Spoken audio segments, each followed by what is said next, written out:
I mean, it's Cooper Rush worth 2.5 points. I would hope Quinn Ewers put up a decent stat line against Arizona State. If he didn't, we have a real problem. You can say the same thing about Creighton. Okay, they have the one good game against Kansas at home. When Toast talks about the kicking market, it's like some earth is flat shit. Andy, true or false, this is going to be a dog walking. Dog walking. This is my dog walking of the day. I think it's going to be very ugly. Dog walking. I think this is going to be ugly. Hey, get the sauce. What's up, everybody? Happy Wednesday night or Thursday morning, depending on when you're watching. Got Jimmy and Troy here from Pub Sports, as always, like every other Wednesday night. I'm assuming you guys had a good weekend because I had a good weekend and we were on most of the same stuff. So I'm assuming that last weekend went well for you guys as well. Went well enough. Troy went 15-11. I went 14-11. You know what helped me out enormously was our cap on the Steelers-Bengals under that we talked about during the show. I moved on that first half under and full game under. If I don't I was only up 1.9 units. If I don't add those two bets that we built here on the Sauce Network, I have a slightly losing week. So that was crucial. And what a call with the Broncos, Kyle. That's the thing is that shit closed at a strong 4. So theoretically, you guys were right on Chiefs minus 3.5. I mean, it's easy for me to. This is probably like nerding out too hard, but it's easy for me to say, like, sharps were wrong on the Chiefs. I was right because it was a close game, it was a field goal game. But the second I start thinking I'm sharper than the market is the second I lose sight of things. And I thought it would close at 3. It closed at a strong 4. So I mean, theoretically, it wasn't even a good bet. But I mean, obviously the bet won, so I'll take it. But I was really surprised that the action kept coming in on Kansas City there. That did not do what I expected it to do. You need to have conviction to be on a public side. You need to have enormous conviction. And, Troy and I had that with the Chiefs, and we had that with the Cowboys. And after, losing with the Chiefs, I was scared of the Cowboys. I was scared of our, bullishness on the Cowboys come Monday night. That's when you need conviction. When you're on a public side. I do not feel like the sharps were on the Chiefs, regardless of it moving to 4. It was a public side. You want to see, if you're going to be on the public side, you better hope the market goes with you. Yeah. Well, I was fully expecting to see a late Denver hit down to plus 3, kind of just like the Chiefs at Jacksonville, and it just didn't happen. So, that was a great game, though, Denver, Kansas City. We got 5 games we're talking about.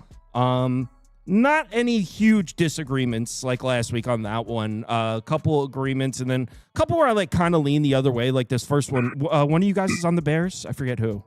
We are both on the Bears, but this is a Troy Torrance special here, and I'll jump in second.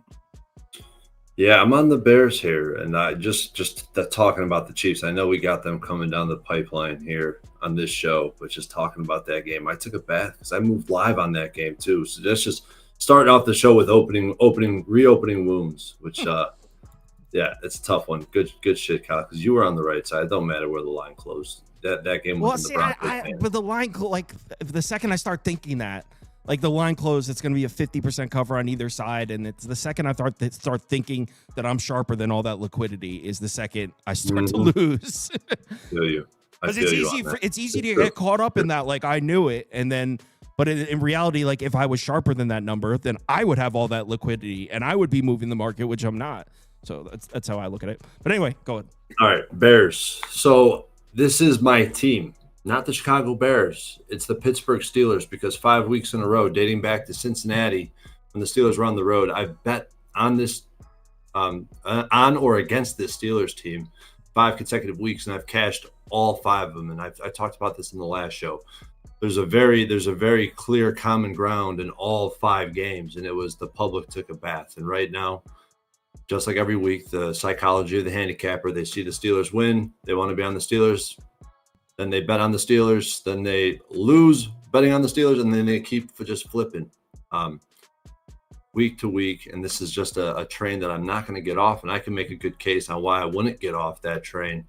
So obviously, I think the market is pretty telling. I do think that the Bears have some potential defensive pieces, key defensive components coming back into the lineup that are going to boost this defense, because right now they're pretty much all scheme and all splash plays. Dennis Allen, I know there's a lot of talk about the turnover margin and how the Bears are extremely lucky. Only 5 of their turnovers this year were off of fumbles. Those are really the luck, turnover category is the fumble category, because interceptions can be created by good defense and good playmakers. And the Bears have been not a good down-to-down defense, but they have been able to make plays. And I give credit to Dennis Allen, a guy who I talk shit about because it didn't seem like he was going to change from, he wants to play man coverage. That's what he's done his whole career.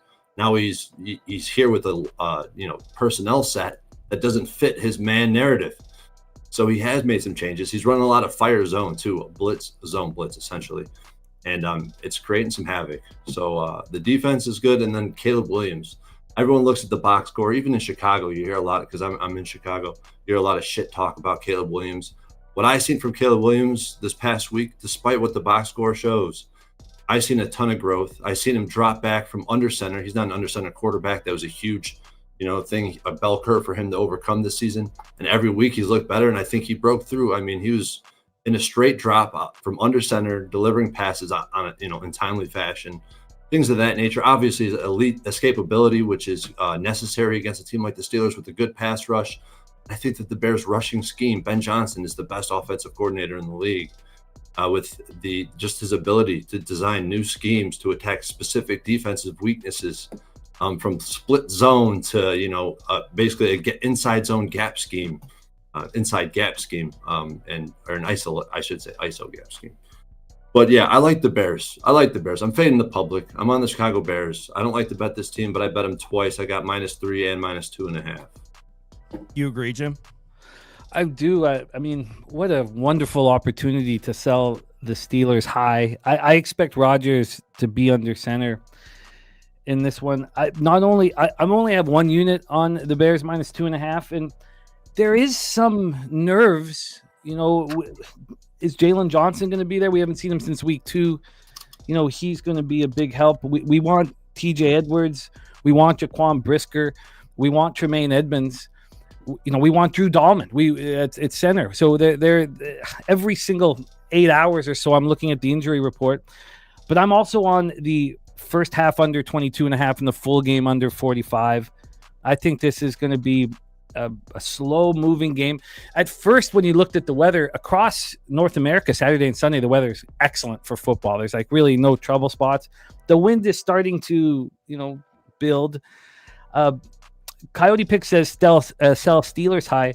What about sell the Bears high? Yeah, he's got a point. He's got a really good point. We talked about that extensively on Tuesday. We did. I mean, a 19-17 victory at Minnesota, not as bullish as a 34-12 victory at home over Cincinnati. But I mean, we have reservations. I have reservations to sell this Bears team high in the coming weeks, the coming 2 weeks. But I wonder, which team am I selling high? Well, you just have to look at 70% of the cash coming in on the Steelers. I mean, that really does tell you. If 7 out of every $10 is coming on one side, that means that the public is still pretty high on what they've seen from the Steelers. And what we know about the Steelers is they're Jekyll and Hyde, home and road. It doesn't matter if it's outdoors or indoors. It just matters that they're on the road. If you look at their defensive metrics on the road, it's nowhere even close to what they're doing at Acrisure. Nowhere even in the same world. And that's 3 seasons now of that same trend. So, but I do think it's going to be a slow-moving football game. I think the Bears are a great underbet as we move forward, and I don't think that the Steelers are going to be able to put up points at will. I mean, the Steelers just went up against the worst defense in the National Football League, and again, we're focusing on this injury report. I mean, the Bears are capable of putting out a very strong defense, whether or not they will or not. We'll see, but I like my position. Troy has 2 units on the Bears. I've got 1. I got the 2.5 -115, but I got the first half under and the full game under. And as tricky as last week was here, with Troy and I taking a bath on the Chiefs action, our unders were glorious. Our unders, Detroit, Philadelphia, first half under, full game under was smash and grab. The Baltimore Cleveland full game under got there. The first half under didn't. I gave out the Seattle LA Rams first half under, full game under. Those were the first half was a little bit of a sweat. You both got me on the first half under, full game under in Cincinnati, Pittsburgh. So I think this follows suit. Unders have been cashing for me at a high rate, and I expect this to be a boring, slow-moving game. One thing about the weather, though, is every time that you look, the wind's getting a little stronger. Because at first it was like 4 or 5 miles per hour. It's like, come on, Windy City. So now we're in double digits. I expect it to continue, but it's still very good conditions. We want it to be windy if you're back in Chicago. Yeah, I'm right there.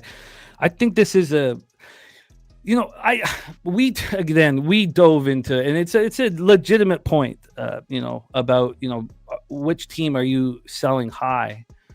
But for me, what the Bears won 19-17 at Minnesota, they barely got past the New York Giants at home. What are people thinking when they think of the Pittsburgh Steelers? Are they thinking of that team that went out on the road and got destroyed by a Chargers team that we just watched lose by 30 points? Or are they thinking of the Steelers team that held the Colts to 20 points and just won by 22 points with Mason Rudolph playing half the game? I think people have a bias of the Steelers, and we've been talking about it for a long time, a bias on the Steelers defense. The Steelers defense numbers are starting to improve, but they're an old, weathered defense that's not that good. And every time I look at their pass rush, I'm surprised it's ranked so high. So I agree with the under. I wouldn't be able to lay 2.5 or 3 with Chicago.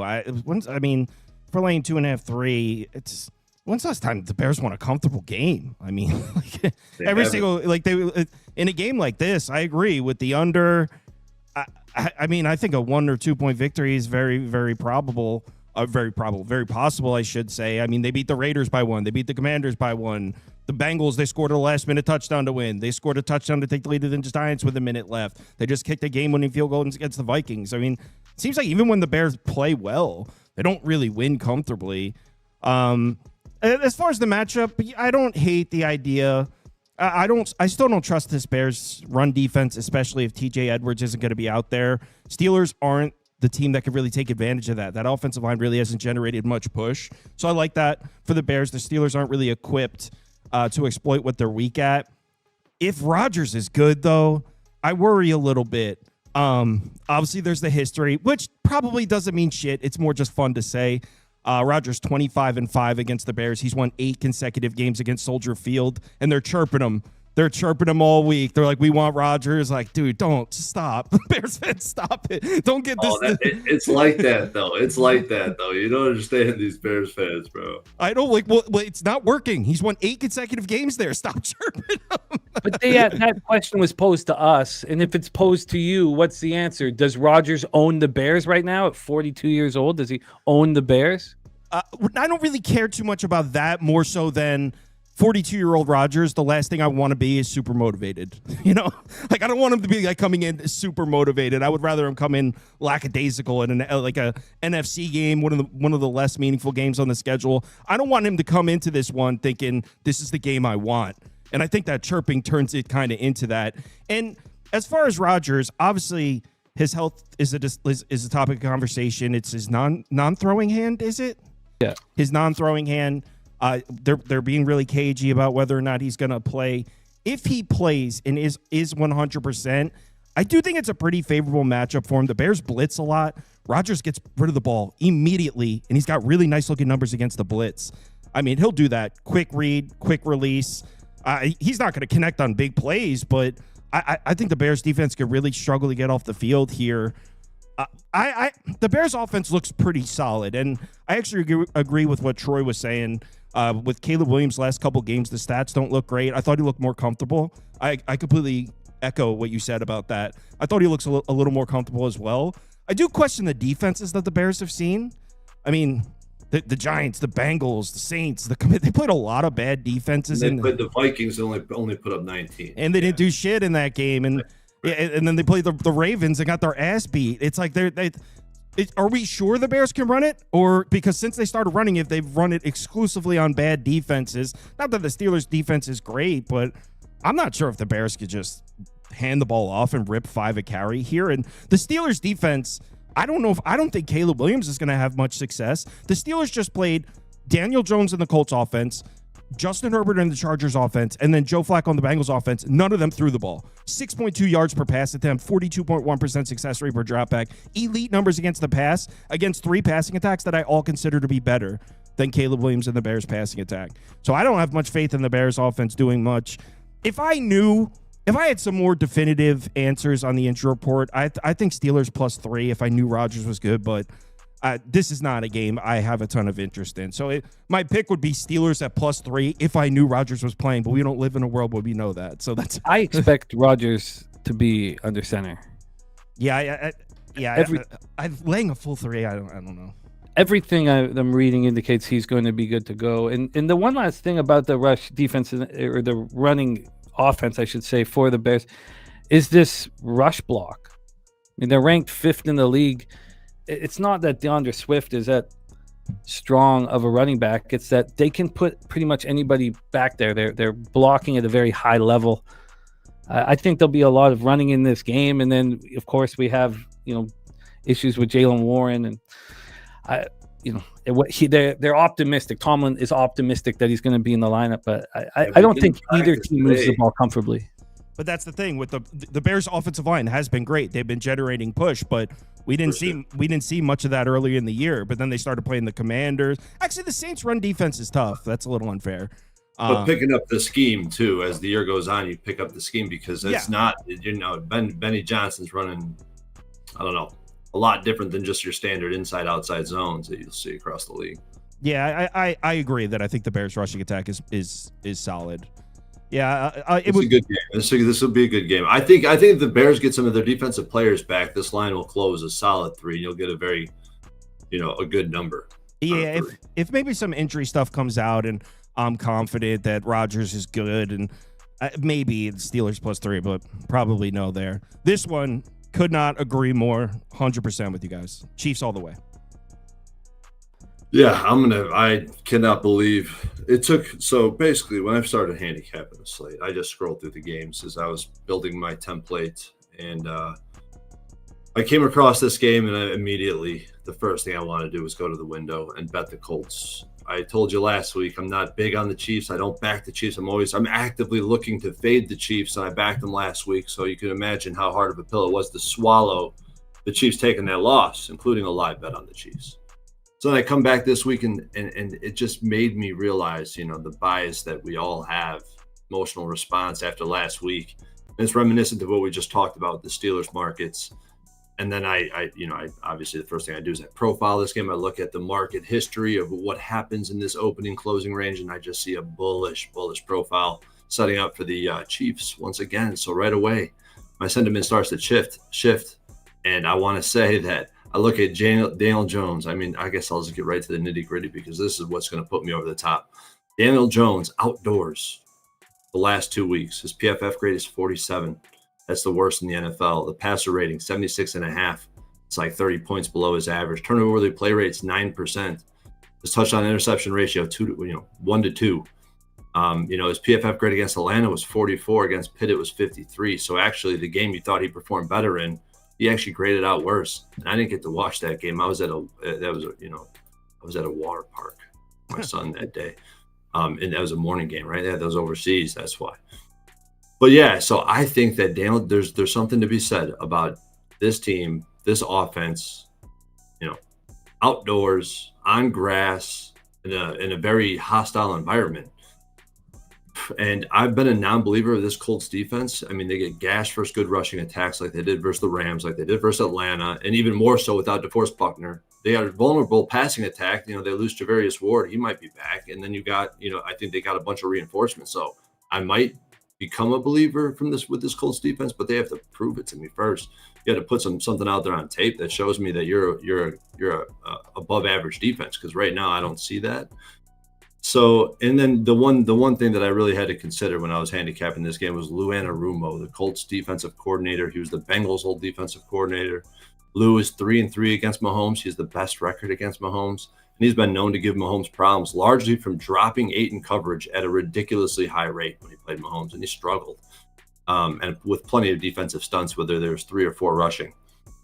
But I just wonder how that's gonna shake out. Maybe Lou has a beat on Mahomes, and he knows how to affect Mahomes, because Mahomes' numbers were way below his career average in those games against Lou Anarumo, and that was with Tyreek Hill and a better offense. So just something to be considered. But needless to say, I mean, the public is coming in on the Colts. This line is north of 3 right now, 3.5. It's a beautiful number. It's exactly where I want to see it.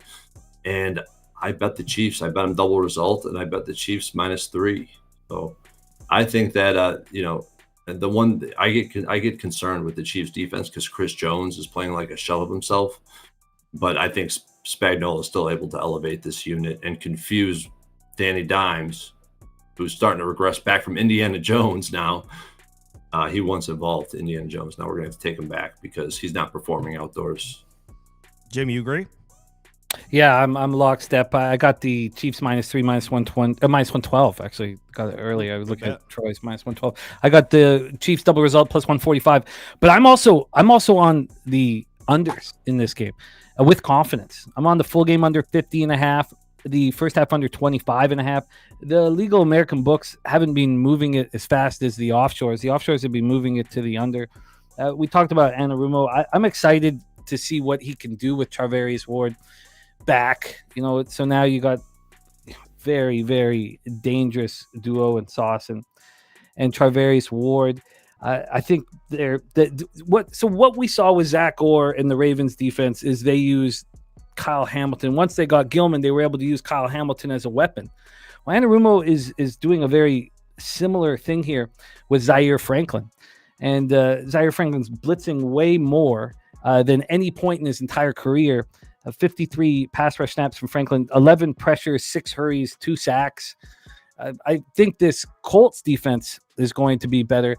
I don't trust, like Troy saying, I don't trust Dimes outside. I think that this Chiefs defense is what you can rely upon right now. The offense is questionable at times, so I'm very, very comfortable and confident with the 25.5 first half. I mean, I thought that was an alarmingly high number.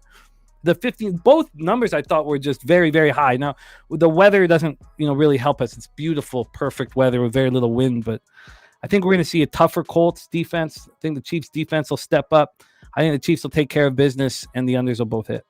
Yeah, and keep in mind, the graphic says 49. You can get 50.5s everywhere. That just shows whatever's at Pinnacle. So you can get 50.5s if you're taking that under, which I agree with, by the way. What do you think about that situation right now with these sharp offshores bringing it down to 49 and Circa and these legal American books hanging the 50.5 still? Well, Pinnacle's down to 49 too. Circa's still at 50.5, so we'll say it's a great sign, Jimmy. It's a great sign. FanDuel's down to 49.5 too. The rest are at 50, it looks like. Oh, no, Caesar's at 49.5. But yeah, I agree. And we're seeing a little bit of a progression here from Daniel Jones. So what happened in the Steelers loss? Ton of turnovers, right? I forget how many times he turned the ball over in that game, but it was a shitload. 6. There you go. 6 turnovers in the Steelers game. How does he respond to that? Well, plays the Falcons. Wasn't his best game at all. But what happened in that game? He took 7 sacks. What does that tell me? His confidence is rattled. He's not making the quick decisions. He's now playing a little bit timid, which is not what you want to be playing against Spagnuolo's defense. Now, you look at his season-long numbers, it looks like, he's got great numbers under pressure. He's got great numbers against the blitz. Should be a tough matchup for the Chiefs' defense. But the progression we're seeing from Daniel Jones, I think he's going to struggle again. This is a Chiefs defense that you take out the one game against Buffalo, they've been rock solid the last 4 games. If you take out that game against Buffalo and look at their last 4 games besides Buffalo, they're allowing less than 12 points per game. Specifically at Arrowhead, this team's been an absolute wagon. 6.3 yards per play, over 28 points per game, less than 13 points allowed per game. They've been significantly better at home this year. And early in the season, we were seeing them getting run on. We're not seeing that anymore. In their last 6 games, they're allowing just 82 rushing yards per game, under 3.7 yards per carry. So the Chiefs' run defense has really come around. They're better at home. I think the Colts offense is going to struggle here. This is not a normal 8-2 Chiefs team that we could see come out a little bit flat. No, they need to win. They're sitting at 5-5, and they haven't lost a home game since week 2 against the Eagles. They've been so much better at home. And on the other side of the ball, I do agree that I think the Colts defense deserves a little bit of respect. They've been slightly better, and they're also going to be healthier, as these guys mentioned. But, I mean, Mahomes has been a beast at Arrowhead, and that offense has looked so good at home. We just saw the Colts play their first game without DeForest Buckner on the field. What happened in that one? Well, the Falcons had 141 yards rushing, 5 yards per carry, over 53% success rate per rush. He's a very important part of that defense. Something interesting here, not that this really means shit, Patrick Mahomes has beaten every single NFL team, obviously besides the Chiefs, in the regular season, except the Colts. He's 0-2 in the regular season against the Colts, so he completes the sweep of all the NFL teams in the regular season by beating the Colts here. Patrick Mahomes, his last 4 games at home, excellent numbers, over 122 pass rating. He's been great here. Bounce back after a loss. I think this number should be 4.5. I got 3, like you guys said. I got minus 120. I still think it's playable at 3.5. Like I said, I would make it 4.5. So yeah, I'm on the Chiefs. I love it. Also, 89% of the cash round, 56% of the tick. Well, 89% of the cash is on the over in this football game. So everybody expecting, points here. And that's just been the wheelhouse for me. In that situation this year, my ROI is very high, going up against what the public perceives is going to be a shootout. I do not think this will be a shootout. I think this is going to be such an intense football game.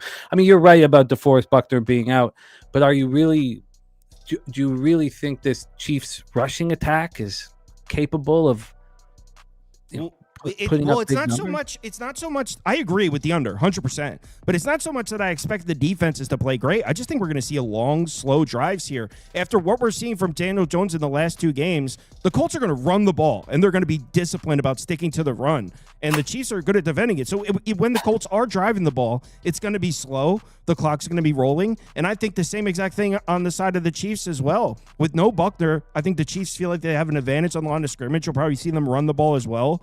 Maybe Mahomes some underneath throws. I'm not sure if we'll see a ton of explosives from the Chiefs. I just don't think the Colts can get them off the field. So I like the under as well, but more so because I just expect the game. I expect the drives to be long. I expect the clock to be continuously rolling. Yeah, I do expect to see more carries, man, with Pacheco back in the lineup. So hopefully they do. I want to see the Chiefs run the damn football more this game. Next up. What do we got next? Jaguars, Cardinals. This is an interesting pick. All right. No, I don't mean your actual pick in the game. I meant choice of game. Well, I'm a under better. 80 to 90% of my totals are on unders. And I am on the over, first half over and full game over in this one. The Cardinals might turn out to be a gift to over bettors. Their defense is terrible. Brissett, in a losing cause, just set an NFL regular season record with 47 completions. The Jaguars defense, their red zone defense is ranked 27th. Their third down defense is ranked 28th. When we go into Cardinals defense, that their rush defense ranked 27th. Both teams have no pass rush whatsoever. So I am on the Cardinals, and then I couldn't help myself but sell the Jaguars high. It's so hard for me not to sell every single team that dominates high. Like, in the Chargers Jaguars game, there was I don't like this Jaguars football team, but I couldn't back the Chargers after dominating the Steelers. I can't back the Jags after dominating a Chargers team that just wasn't into it. I mean, going into their bye week just were an absolute mess. That offensive line did all the things that we thought that they were, that some thought they were going to do to Pittsburgh, that we thought, the issues are so deep right now with that Chargers offensive line. So I don't put too much credit into what Jaguars did, winning 35-6, putting up 345 yards, allowing 135 to the Chargers. But what I know is the public is going to. So my only concern with the moving on the Cardinals +3 was that I just moved too early. The overs, I got the over 47. I think that's a great number with these two teams. You know, you're in an indoor fast track. It went through the key number of 47 up to 47.5. And I don't trust the Jaguars. If I can sell them high, I'll do it every opportunity I can get. But I do think that I probably should have waited. I could have I got +3 -117. I know I could get a +3 -110 now. But I love the over. First half over, full game over, and I also am fading the Jaguars. I echo his sentiment. I'm going to echo that sentiment. So people look at this Cardinals resume, their body of work on the season. They look at their last 2 divisional games where they got caught on their heels after having some good performances. But the noise canceled score for that last game was 27-27. It's because of the performance Brissett was able to put up in spite of those 2 interceptions. He averaged almost 7 yards per play, 6.9 yards per play. I don't know if that speaks volumes about the Cards offense or the 49ers defense, but I'm not sure it matters that much in this matchup because the Jaguars defense has not traveled all season. They are the epitome of, just massive splits and home road dichotomy. I talk about Trevor Lawrence every single week. He reminds me, he's very reminiscent of Geno Smith, where if his first read isn't there, he freezes up.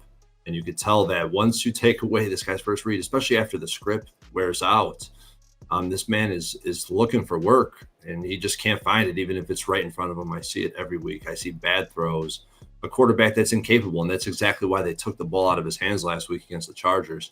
They have to find success in the running game. So I'm on the Cardinals +3.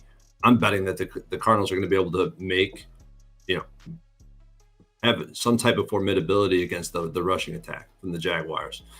We got to sell the Jaguars high, coming off winning 2 of 3, a 30-point home win.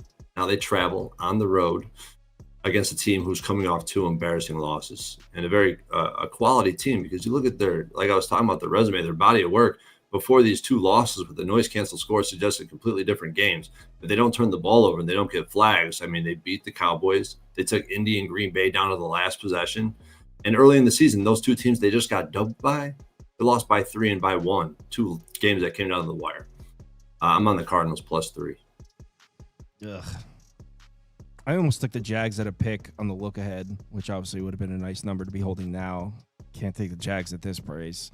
I don't see how. You mentioned the Cardinals figure out a way to stop the run. I'm not seeing it. This team's this defense is so bad. I mean, in the last 6 games, they're allowing over 30 points per game, over 5 yards per carry. And the Jags, as much as I don't think they're a good football team, they're one of the most efficient rushing attacks in the NFL on paper.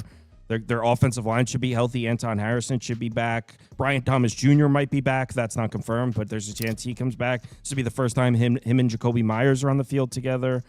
This Cardinals defense, I think it's terrible. They're just too injured. And then on the offensive side of the ball, I'm inclined to trust the Cardinals offensively. I don't hate it over.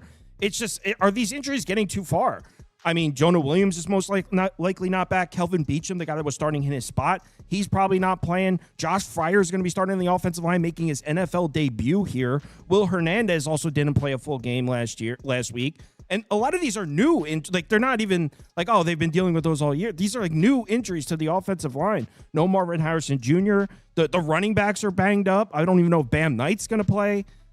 I think this team's done. I think that I was reading articles about the Cardinals are saying that the last couple of games sealed Gannon's fate, that there's no year 3 for Gannon now. I think this team sucks right now. I'm not laying 3 with the Jags. That's freaking crazy, but I think the Cardinals have the worst defense in the NFL right now.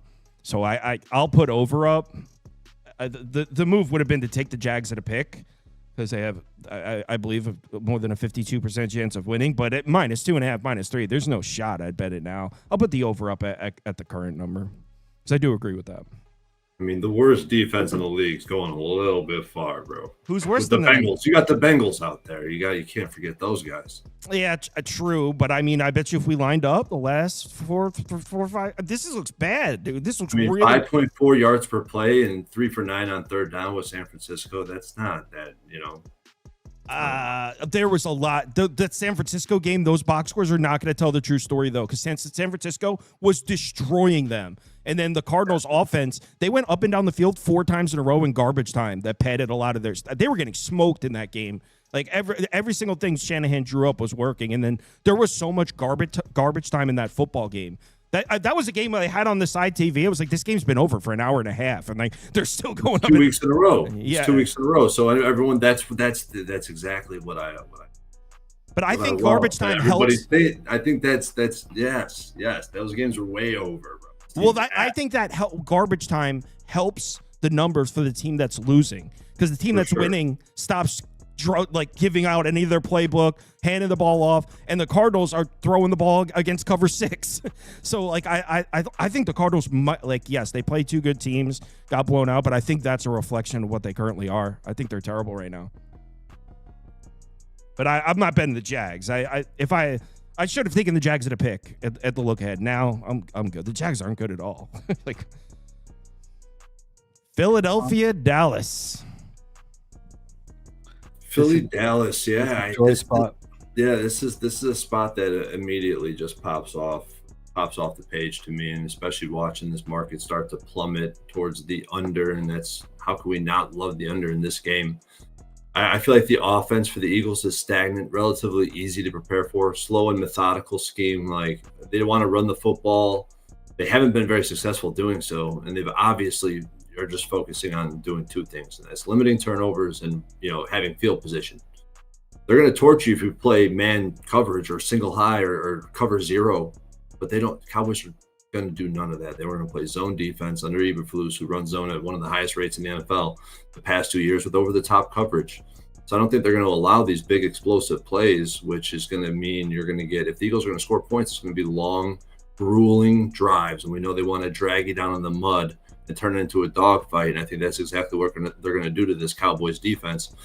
That I think, they've actually had some good performances against some elite defenses this year. I mean, but some of that, like in Dallas, was garbage time. The one that I'm thinking about is Green Bay, where they put up 40 points at home, right where they were here. And actually, that was one of the main reasons I was on the Cowboys against the Cardinals, who put up a great defensive performance, got off the field on 3rd downs, on 4th downs. And I just think that the Cowboys' offense is going to struggle. You got Dak going up against 2 high safeties. I know all these numbers that we've heard about with Dak against the Eagles, that's not with Fangio at the helm. None of those games were with Fangio at the helm.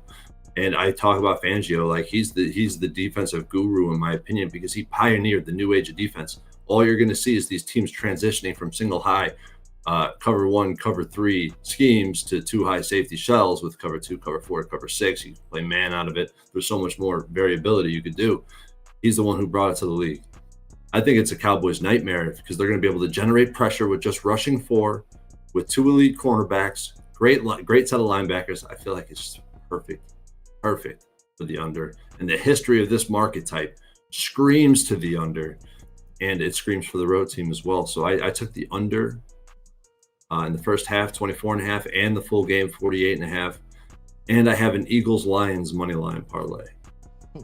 Eagles-Lions money line parlay. All right. Jim? I had some discomfort in the under, and it's really easy to get me on an under. I felt like the fact that, we've cashed first half and full game unders in the Eagles' last 2 games, that it makes me always nervous to go back to a well 3rd time. And then they played on 2 fast tracks, the Eagles, this year. And look, I love Eagles unders, and I think the Cowboys defense has been fortified clearly with Quinn Williams and Logan Wilson and Overshown. And I, it's clearly, I know that Overshown hasn't shown it yet, but it's clearly been fortified. It's better than what the statistical profile indicates. But I only have 2 examples of the Philadelphia Eagles playing, on a fast track, really. I mean, they've only played 1 time indoors all year, at Minnesota, and 50 points were scored in that one. They put up 28. I go back to some games where I've watched them explode against strong defenses. I watched them put up 33 against the Rams. I'm just a little hesitant. When the Eagles want to put up points and not be in a slugfest, they're able to do that. And so, in nice conditions, if you look at what they've done in nice conditions, put up 33 at Los Angeles. They put up 31 at Tampa on September 28th in beautiful warm weather. So I'm just a little hesitant. I think that it makes sense. And I'm certainly not going to be on the other side, but I wanted to hear Troy pitch it again, just to see if it was enough. And just to touch on some of those games, like the 31 in Tampa Bay, where they averaged 3.4 yards per play. The defense basically put up 20 points by themselves in that game. And then the Minnesota Vikings, who were playing cover 0 against Devontae Smith and AJ Brown. Yeah, but they're like the Rams. They're in a trailing game script. They had to come all the way back and pulled out that ridiculous block kickoff or kick return for a touchdown, or not kick return, block field goal for a touchdown. Yeah, I feel you though. It's fair. I mean, we've seen 2 straight games with the Eagles, and 42 points from 4 teams in these 2 games combined, and we've cashed on them. We have our money. For some reason, I'm just hesitant to go right back to the well on a fast track. But I get it. What do you think of the under, Kyle? I wouldn't be on the over, but I do think it's the ultimate sell high spot on Philadelphia's defense. They obviously played 3 excellent looking games in a row, and they look truly elite. Kind of where the Eagles defense wants to play. First of all, they played a broken Giants team in a revenge spot at home. Then they played a cold, windy game in Lambeau. Kind of you were saying about a fast track. I was resonating a lot with that. They played a cold, windy game in Lambeau. Then they played another home game that was 14 to 16 mile an hour winds. A little more in line with the type of conditions they want to play in. The last time, like you said, Jim, the last time we saw them play in a similar condition to this was on the road to Minnesota. The Vikings had a 53.8% success rate. Wentz was piecing them up. Like, the Vikings were moving the ball in that game, but I'm not on the over. I'm on Dallas plus 4.5. But I do think it's a sell high on the Eagles defense, but I don't know necessarily if it's explosive play back and forth where we see a high scoring game. We see it all the time where offenses are successful and it's still low scoring just due to the tempo of the game. And like the offense could be successful as hell. A 7-minute field goal drive is an underplay, not an overplay, even though it was a successful offensive possession. So I wouldn't be on the over, but I am on Dallas plus 4.5 in this one. I think we all, and by the way, I've been gassing the Eagles defense up. So by no means am I saying the Eagles defense isn't good or anything like that. They look excellent. It's just the talk of the town is now that the Eagles have the best defense in the NFL. And it's like the entire first 6 whatever games got erased where they didn't look very good. Like I said, we saw Wentz, when we saw them indoors, Wentz was moving the ball. Minnesota, that was a 2-point game with 6 minutes to go against the Vikings. Now they're going into Jerry World, where the Cowboys average over 35 points per game. For multiple years now, they always light it up in Jerry World. And yeah, like, I don't know how much I give a shit about Dax against the Eagles. I agree. I don't know how much that matters. That being said, he is 7-1 lifetime in this building and hasn't lost to them since 2017 here. He always beats this team here. He was just a lad the last time the Eagles beat Dak in this building, and he just dominates this division, man. In home division games, he's 21-2, 21-2 in this building in division games. But honestly, it's not even based on that. It's based on the fact that I think that everything about the Cowboys defense we can throw out because it's just a completely different defense, as you guys mentioned. And the Eagles offense, is it crazy to say right now that the Eagles offense and Cowboys defense might be about even? The Eagles offense looks terrible right now. They won 2 games in a row. They're averaging 4.6 yards per play in their last 2 games. It's looked awful. So there's nothing about the Eagles offense. I'm sorry. I think I said defense. I meant offense. There's nothing about the Eagles offense that looks correct right now. And it's down. It's getting closer to where I think that the outcome's 50-50. I would probably make it 3. So at 3, I wouldn't bet Dallas at 3. I have plus 4.5. But plus 4.5. I think I'm looking at 56% here. Dallas in this building, Dak in this building. Yeah, I think they're going to score some points, or I think they're going to move the football and make it a game. Lane Johnson being out as well hurts, and it I don't helps. think the Jurgens under. is going to play either. Oof. Hold on. I wrote it down. Jurgens is listed as questionable, and I read something like, oh, shit, what exactly did I write down? Most likely no Johnson or Jurgens. Those are my words, though. I read something that led me to believe there's a chance he wasn't playing either. Yeah, this is such a game. I have a ton of action on this week's card. I want to watch this game so badly, and I get that we enjoy these games more when we have action on them, but I want to see this Cowboys defense again. I want to see. We didn't touch on that either. We didn't touch on all the new pieces the Cowboys defense acquired and how Quinton Williams makes a massive difference on that defensive front. So does Logan Wilson. I mean, yeah.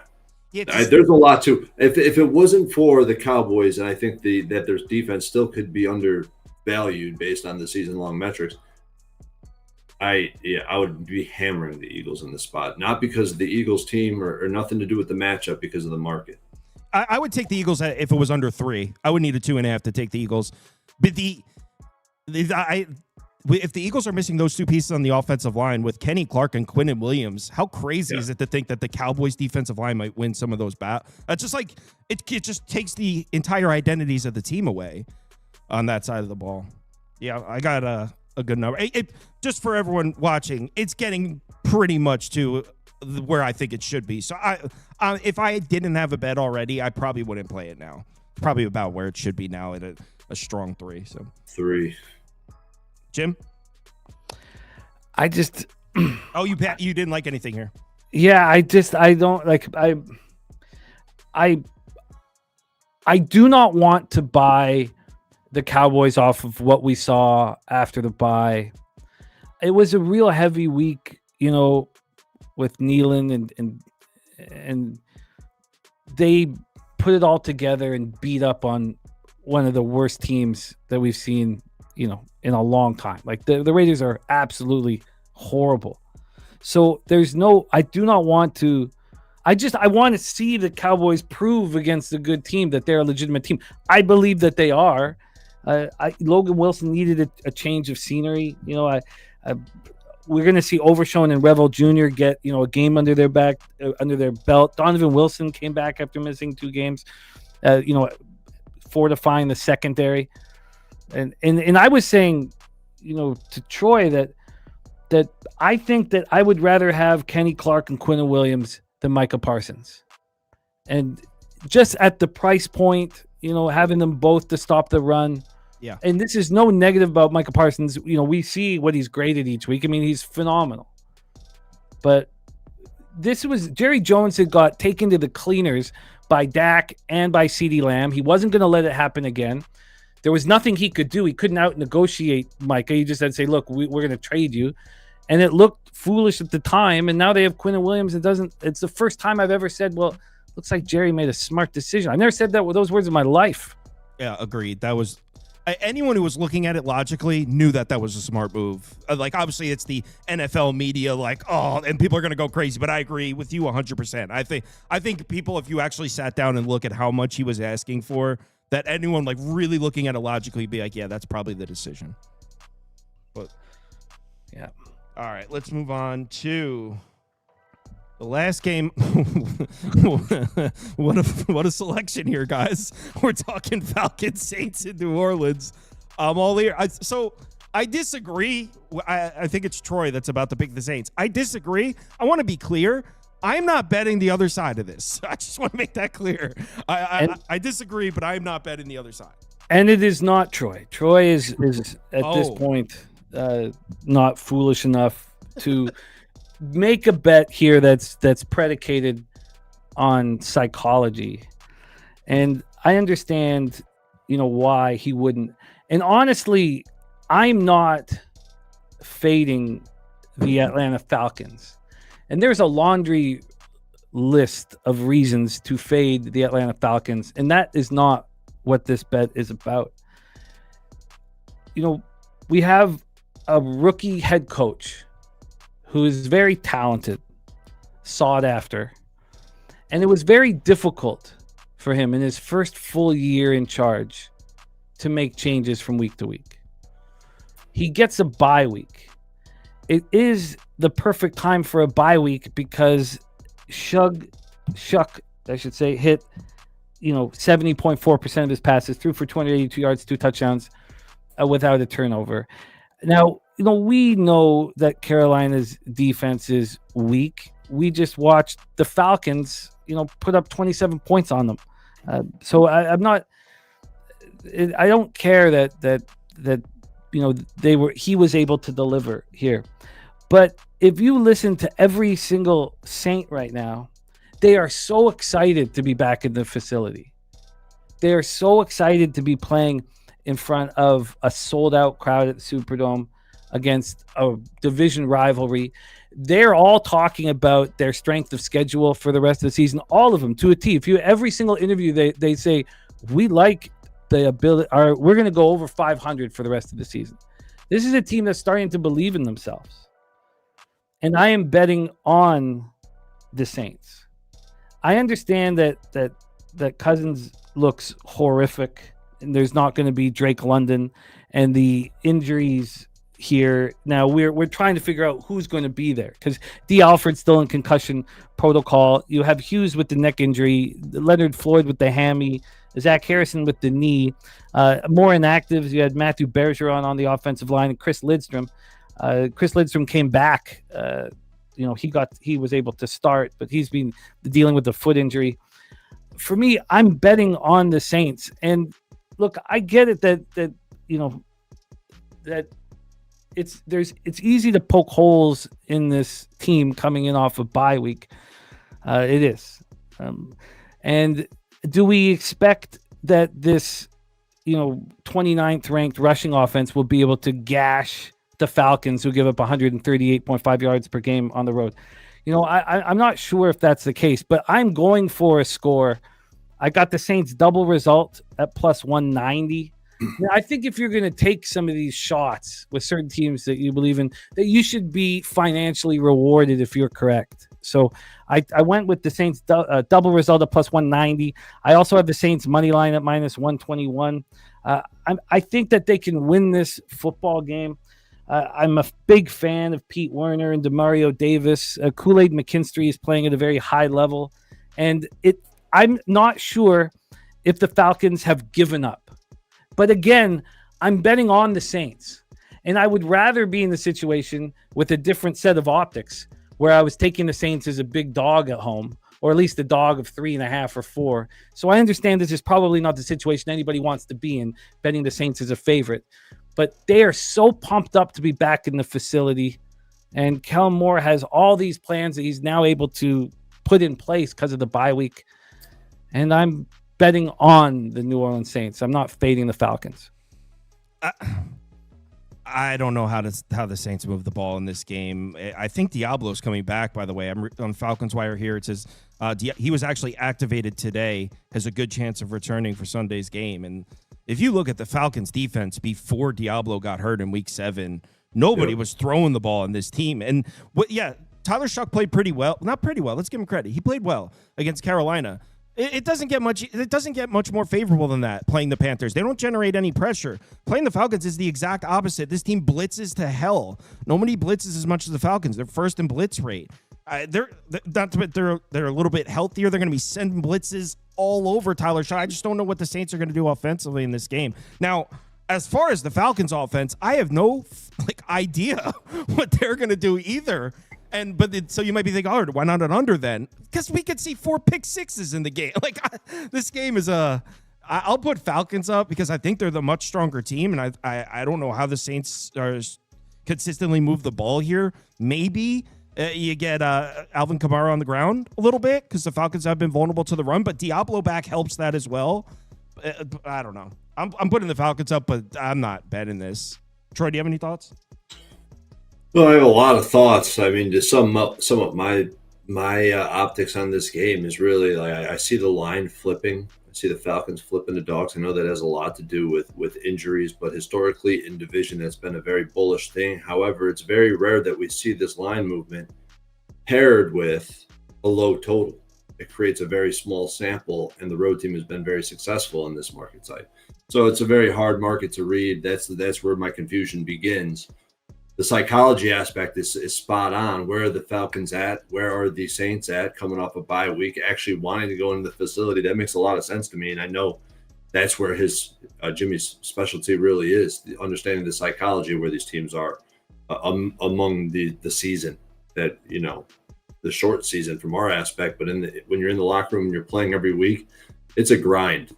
It's a grind when you're getting beat up. You're losing games you should be winning. Things start to snowball out of control, and the Saints seem to be maybe turning the page on that. They were just in that phase of their season. So I totally understand that. And my thing, and it's hard for me not to get on the Saints here, because you look at the matchup. I look at Kirk Cousins, who I think is proven to be inept. He's uncomfortable. He's unconfident. I mean, he's slow to throw. He used to play with anticipation, or he was at least when he was with the Vikings, when I was really watching a lot of football.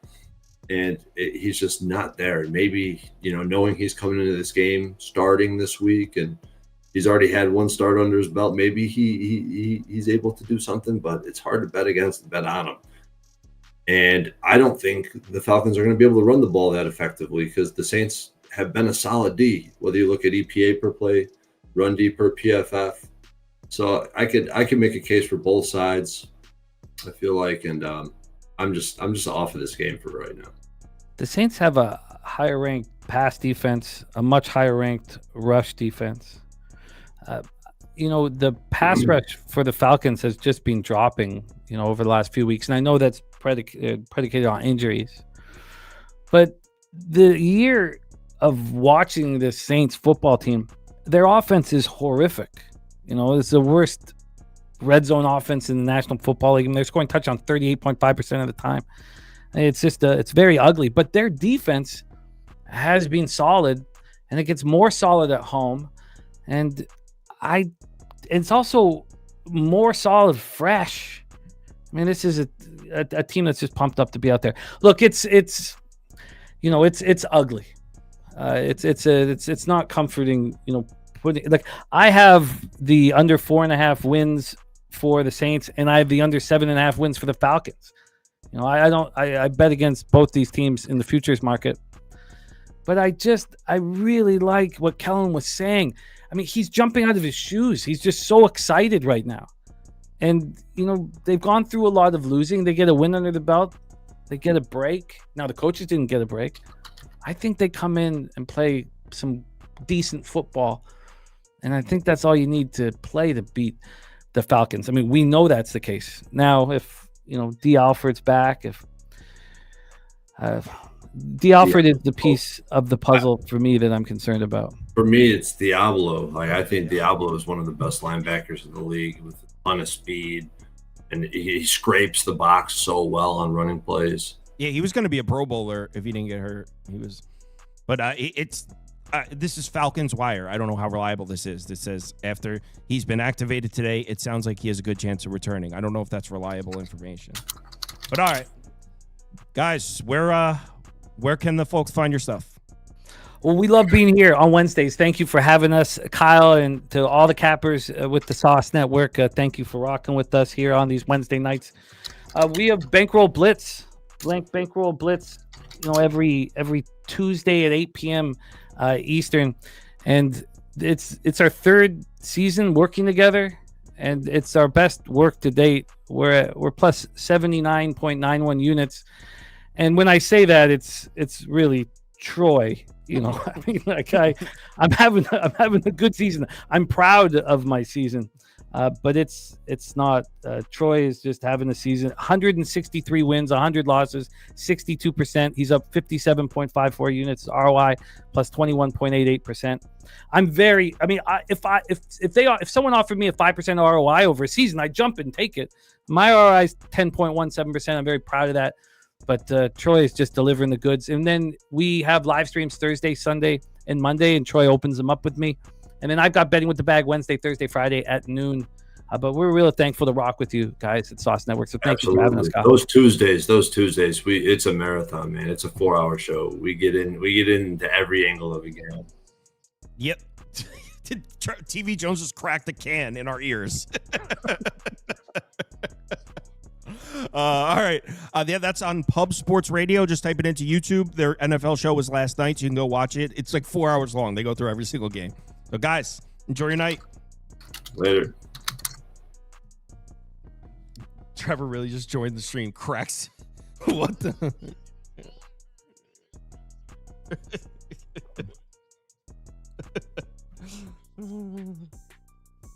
All right, let me. Whoa, why did that just turn green? Hey, be well, fellas. Yep. Oh, it's because it's this one. Yeah, I'm assuming Spoon went to sleep at this hour.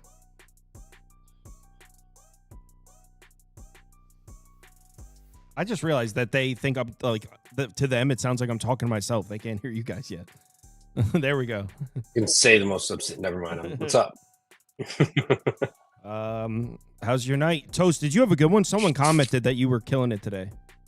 7-1, about Oh, 4.5, something like that. No biggie. Something Arizona like- money line, Yo, did you see- Alabama money line. Do you see someone commented about? He's like, Toast, you're so bad. How that UConn pick was terrible, and you were like, I didn't even pick UConn. Someone did that to me today. Well- Someone commented about the Miami of Ohio Buffalo MAC game and goes, the under was such a terrible call, and I said I didn't take the under, and I went and I was like, did I say the under? Because I took Miami of Ohio, and I went and listened to the video. I didn't say the under, and I was like, bro, I didn't take the under. Responded. He responds, yeah, but you said Buffalo's offense isn't good. What the hell does that have to do with the so because I mentioned that an offense is struggling, I mean, you took it upon yourself to bet the under? In what world?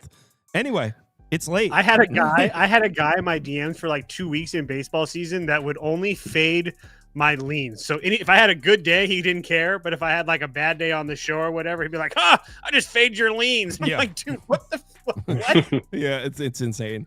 All right, let's talk some college basketball. This is a big number. I know it's Purdue, but Penny at home is a big dog. Are they competitive here? They're not at home. It's on a neutral in the Bahamas. Ahamar.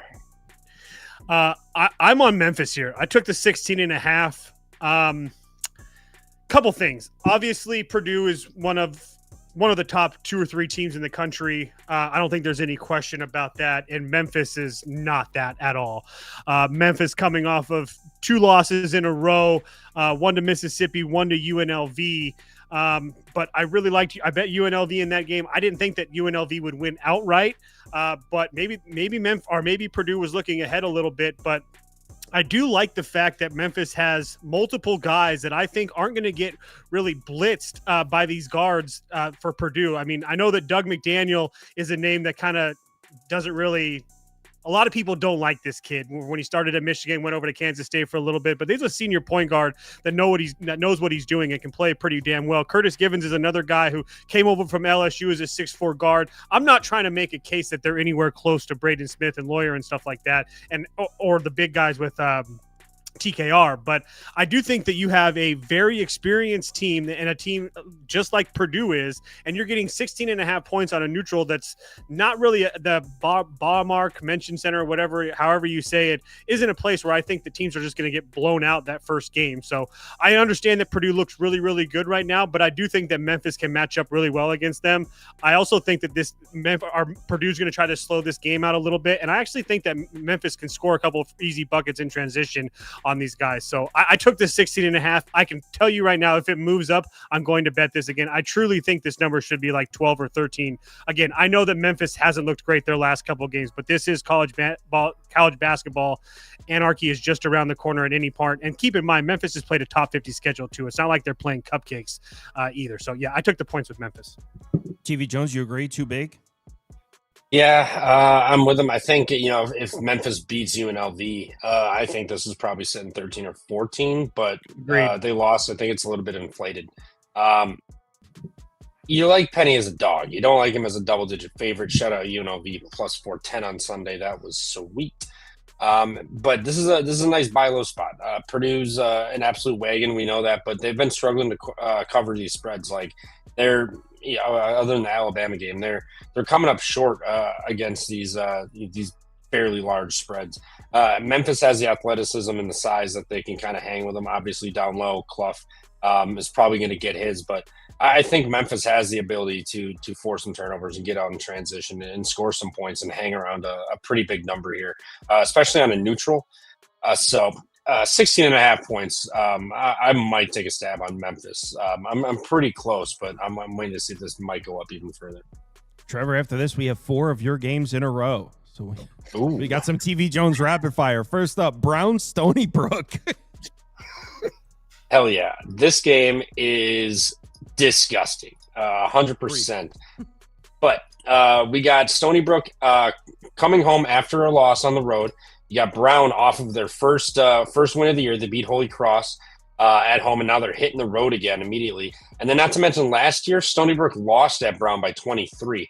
And now you have a Stony Brook team laying whatever it was, 4.5 I got, with a loss to Yale, and they beat Maine. Otherwise, they played 2 D2 teams. Brown's been all over Siena, Vermont, Boston, and Hampton. They've lost them all, and they've lost them all pretty convincingly. Siena by 16. Vermont was a 5-point loss. I'll give them that, double overtime. But Boston beat them by 13, and then Hampton beat them by 9. Stony Brook, they beat Maine by 11 at home. They just went on the road to Yale. They lost. They hung in. They played them until 7 to 7, and now you get a Brown team that's been bad. They just got a win against Holy Cross, and then they hit the road. I think this is a bad sandwich spot or a bad spot for them. I laid it with Stony Brook. Go Seawolves. We're getting a big dub tomorrow for the program. Toast, this wasn't one of your games. Should we head to the next? It under or pass. I have no interest in this game. Another Trevor game. Elon. It's on the road against Miami. 21. This is actually a decent one. This feels short. Miami against Elon? I think that Florida game kind of turned people off of Miami. Like, same old Miami, because I think Florida's not as good as last year. Obviously, it's not a hot take, but they didn't look too good. So now they're coming back home. They have Delaware State on deck, so no look ahead. Love that. And then you have Elon coming off of a win versus Gardner-Webb, where they gave up 84 and needed 95 to beat Gardner-Webb. Now they're hitting the road. They went to the road. They beat Greensboro in overtime. Greensboro's horrendous. And then they lost to Marshall by 7. So they played Marshall tough, but I still haven't been like overall impressed. Gardner-Webb doesn't impress me. Miami's, they played Florida, and then they've blown out every team that they played otherwise. So getting Elon coming in here, Miami off of a loss with no look ahead. I really think Miami is going to be able to get some points here. Not to mention the size advantage they'll have inside, rebounding, getting second chances, getting shots at the rim. I think Miami just runs this one up and just kills Elon. Toast, you said this one isn't a bad matchup? Yeah, I just think that Miami can get out and run and kill this team. So it would be Miami team total over 91.5. You can just put Miami up for me. I don't really want to trust this Miami defense. I need to see a little bit more from them, but I trust their offense, no question. So I think they can put up 100. Sounds good to me. Next up is New Mexico, Nebraska. Is this in Lincoln? This is no. This is a neutral. Kansas City. Someone asked in what channel Spoon is on. Spoon is sleeping right now. He's not live somewhere else. He's got a son, so he's sleeping. But Spoon is usually on this channel, and he also is on the Pub Sports channel with Jimmy and Troy that were just on here sometimes. But that's not where he is right now. He's sleeping. Anyway, New Mexico, Nebraska. Another one of TV Jones games here. Yeah, I kind of like this game. You get Nebraska coming here off of the Oklahoma game where they pulled out of their ass to get that done. Gave up 99, won 105 to 99. Now they go play New Mexico. New Mexico, first loss of the season, hit the road to New Mexico State, lost by 8. That was easy money with New Mexico State last week. And now they get to go play a Nebraska team. Nebraska likes to push pace and get out and score. New Mexico, it's not like they hate running and playing quick, so they'll probably match it. But Nebraska, I get they've looked good, but they can't get to the free throw line. They shoot 73%. They've been lighting up just bad teams: West Georgia, FIU, Maryland Eastern Shore, Oklahoma, not a good team. I don't think that's really a hot take either. Gonzaga and Nebraska just obliterated them when they stepped up in competition outside of St. Francis and Arkansas Pine Bluff this year. So they haven't looked amazing. I like New Mexico to hang around here. I also like an under. I just think this is going to be some turnovers, neutral court, shots not falling, and it's going to turn into more of a grinder out game, especially with a 151.5 total with a Nebraska team that loves to play at tempo. So I feel like it's New Mexico keeps it close and this game stays under. Toast, this wasn't one of your games. Any thoughts? 100% agree. I just feel like this is too many points to be laying with this Nebraska team that I'm not really in love with yet. And I also think that I know that New Mexico lost that last game, but they're also I think they're a lot better than people give them credit for. And I think Coach Eric Olin, who came over from UC San Diego, I mean, he's won over 50 games over the last couple of years. He really turned that program around. I think you're going to continue to see New Mexico get better and better as the year goes out. It would only be New Mexico for me. I just want to see what this number does. All right. I see 8.5. It was 6.5. I know. That's why I was waiting. Yeah. Northern Kentucky. Another Trevor game. This is a nasty one. This is an awesome game. Okay. Tell us why, Trevor. 290 right. in Ken Palm versus 273. Trevor, take it away. Filthy. Hey, you gotta find value where there's value. I got all right. it. Sometimes it leads into a little Horizon Mac crossover. But Northern Kentucky, this team sucks. This team is bad. They've lost almost everything. They've got a new not a new head coach, but they basically overturned the whole roster. This team is 329th in the country effective field goal, 342 in turnover percentage, 320 in 3-point percentage, and they are dead last in the country at free throws, 364th, shooting a whopping 55.5%. They're a really short team in the country here, and then you're going against an Eastern Michigan team who's fairly tall, but they can hit their free throws, they can rebound, and they like to play slow and grind you out. You got a Northern Kentucky team that can't score. The two wins are against Cincinnati, Claremont, and Cumberlands. They went to Tennessee, got blown out by 40. East Tennessee State beat them by 12. This is a bad team. You get Central Michigan at home. They beat App State. They went to Bradley, got blown out, but they played South Alabama really tough, and then blew out Coppin State. So they have 2 D1 wins, and they played 4 D1 teams. Northern Kentucky, I know they played Tennessee, but Eastern Tennessee is not anything like amazing, and they blew them up by double digits. So they're hitting the road. I like the chips. Chip up. Let's go. I laid the 4.5, and I accidentally double betted. So I have 2 units on Central Michigan. Toast, you agree with the chips? I do not at all. Wow. I haven't bet it yet. It's something I have circled. All I want to say is that I know that Northern Kentucky hasn't looked great, but you're also going to be seeing a significant step down in class with Central Michigan here. Yes, they lost to Tennessee, who's a very good basketball team, who's 7th in Ken Palm defensively. They also lost to East Tennessee State. That game was a lot closer. Who's 148 in Ken Palm defensively. Central Michigan 266. So again, I think this is a significant step down in class. And same thing with the offenses. Tennessee 34, East Tennessee State 171, Central Michigan 258 adjusted offensive rating. So I just don't feel like there's a huge gap between these two teams. And if you're going to give me, I want 2 full possessions. So if I can get a 6 with Northern Kentucky, I'm going to be taking it. I want the 2 full possessions though. So basically, you're saying Trevor's pick sucks. Is essentially Bring it what you're on. saying. My dad. I see 5.5 starting to pop up. So that's called CLV. My dad talked to me today, and he's like, "Oh, I watched your show the other night," and I was like, "Oh yeah, how was it?" And he goes, "You guys were picking on that TV Jones guy." Why does everyone say that? We don't pick on him. Everybody says that. We do not pick on him. I'm going to need to talk to the HR department tomorrow. Does Wake Forest still have that guy that was on Gonzaga? Hunter Silas. Yeah, Silas. Hunter Silas. You like that guy? Yeah, that guy's cool. He's actually on the 76ers. So no. I was going to say, yeah, no, he's not there. I don't think he's here anymore. I was just surprised that that's the name that came out. I mean, good for you. I love it. Oh, I didn't know his name. I just remember him. I said the guy. I know, but I'm just the fact that you remember there was a Gonzaga guy. Yeah, remember he killed us on one of our bets. I do remember that. I don't remember what game it was. I'm pulling up his game logs. I bet you I can find it. Okay, Trevor, kick it away. I did bet this game. I'm curious to see where you are on that because I felt this number was a little short personally. Yeah, I'm with you. I like Texas Tech here. They're coming in. They played Illinois, lost, but came home against Milwaukee, handled business. Now you got to go play Wake Forest. Wake Forest, they clawed back from 20 down against Michigan. If they find themselves down 20 against Texas Tech, they ain't getting out of that hole. And then they lost to Michigan in overtime. But Texas Tech, that tough loss at Illinois where they were down 20, they clawed back, had the lead, and then ended up losing and missing the cover by the hook.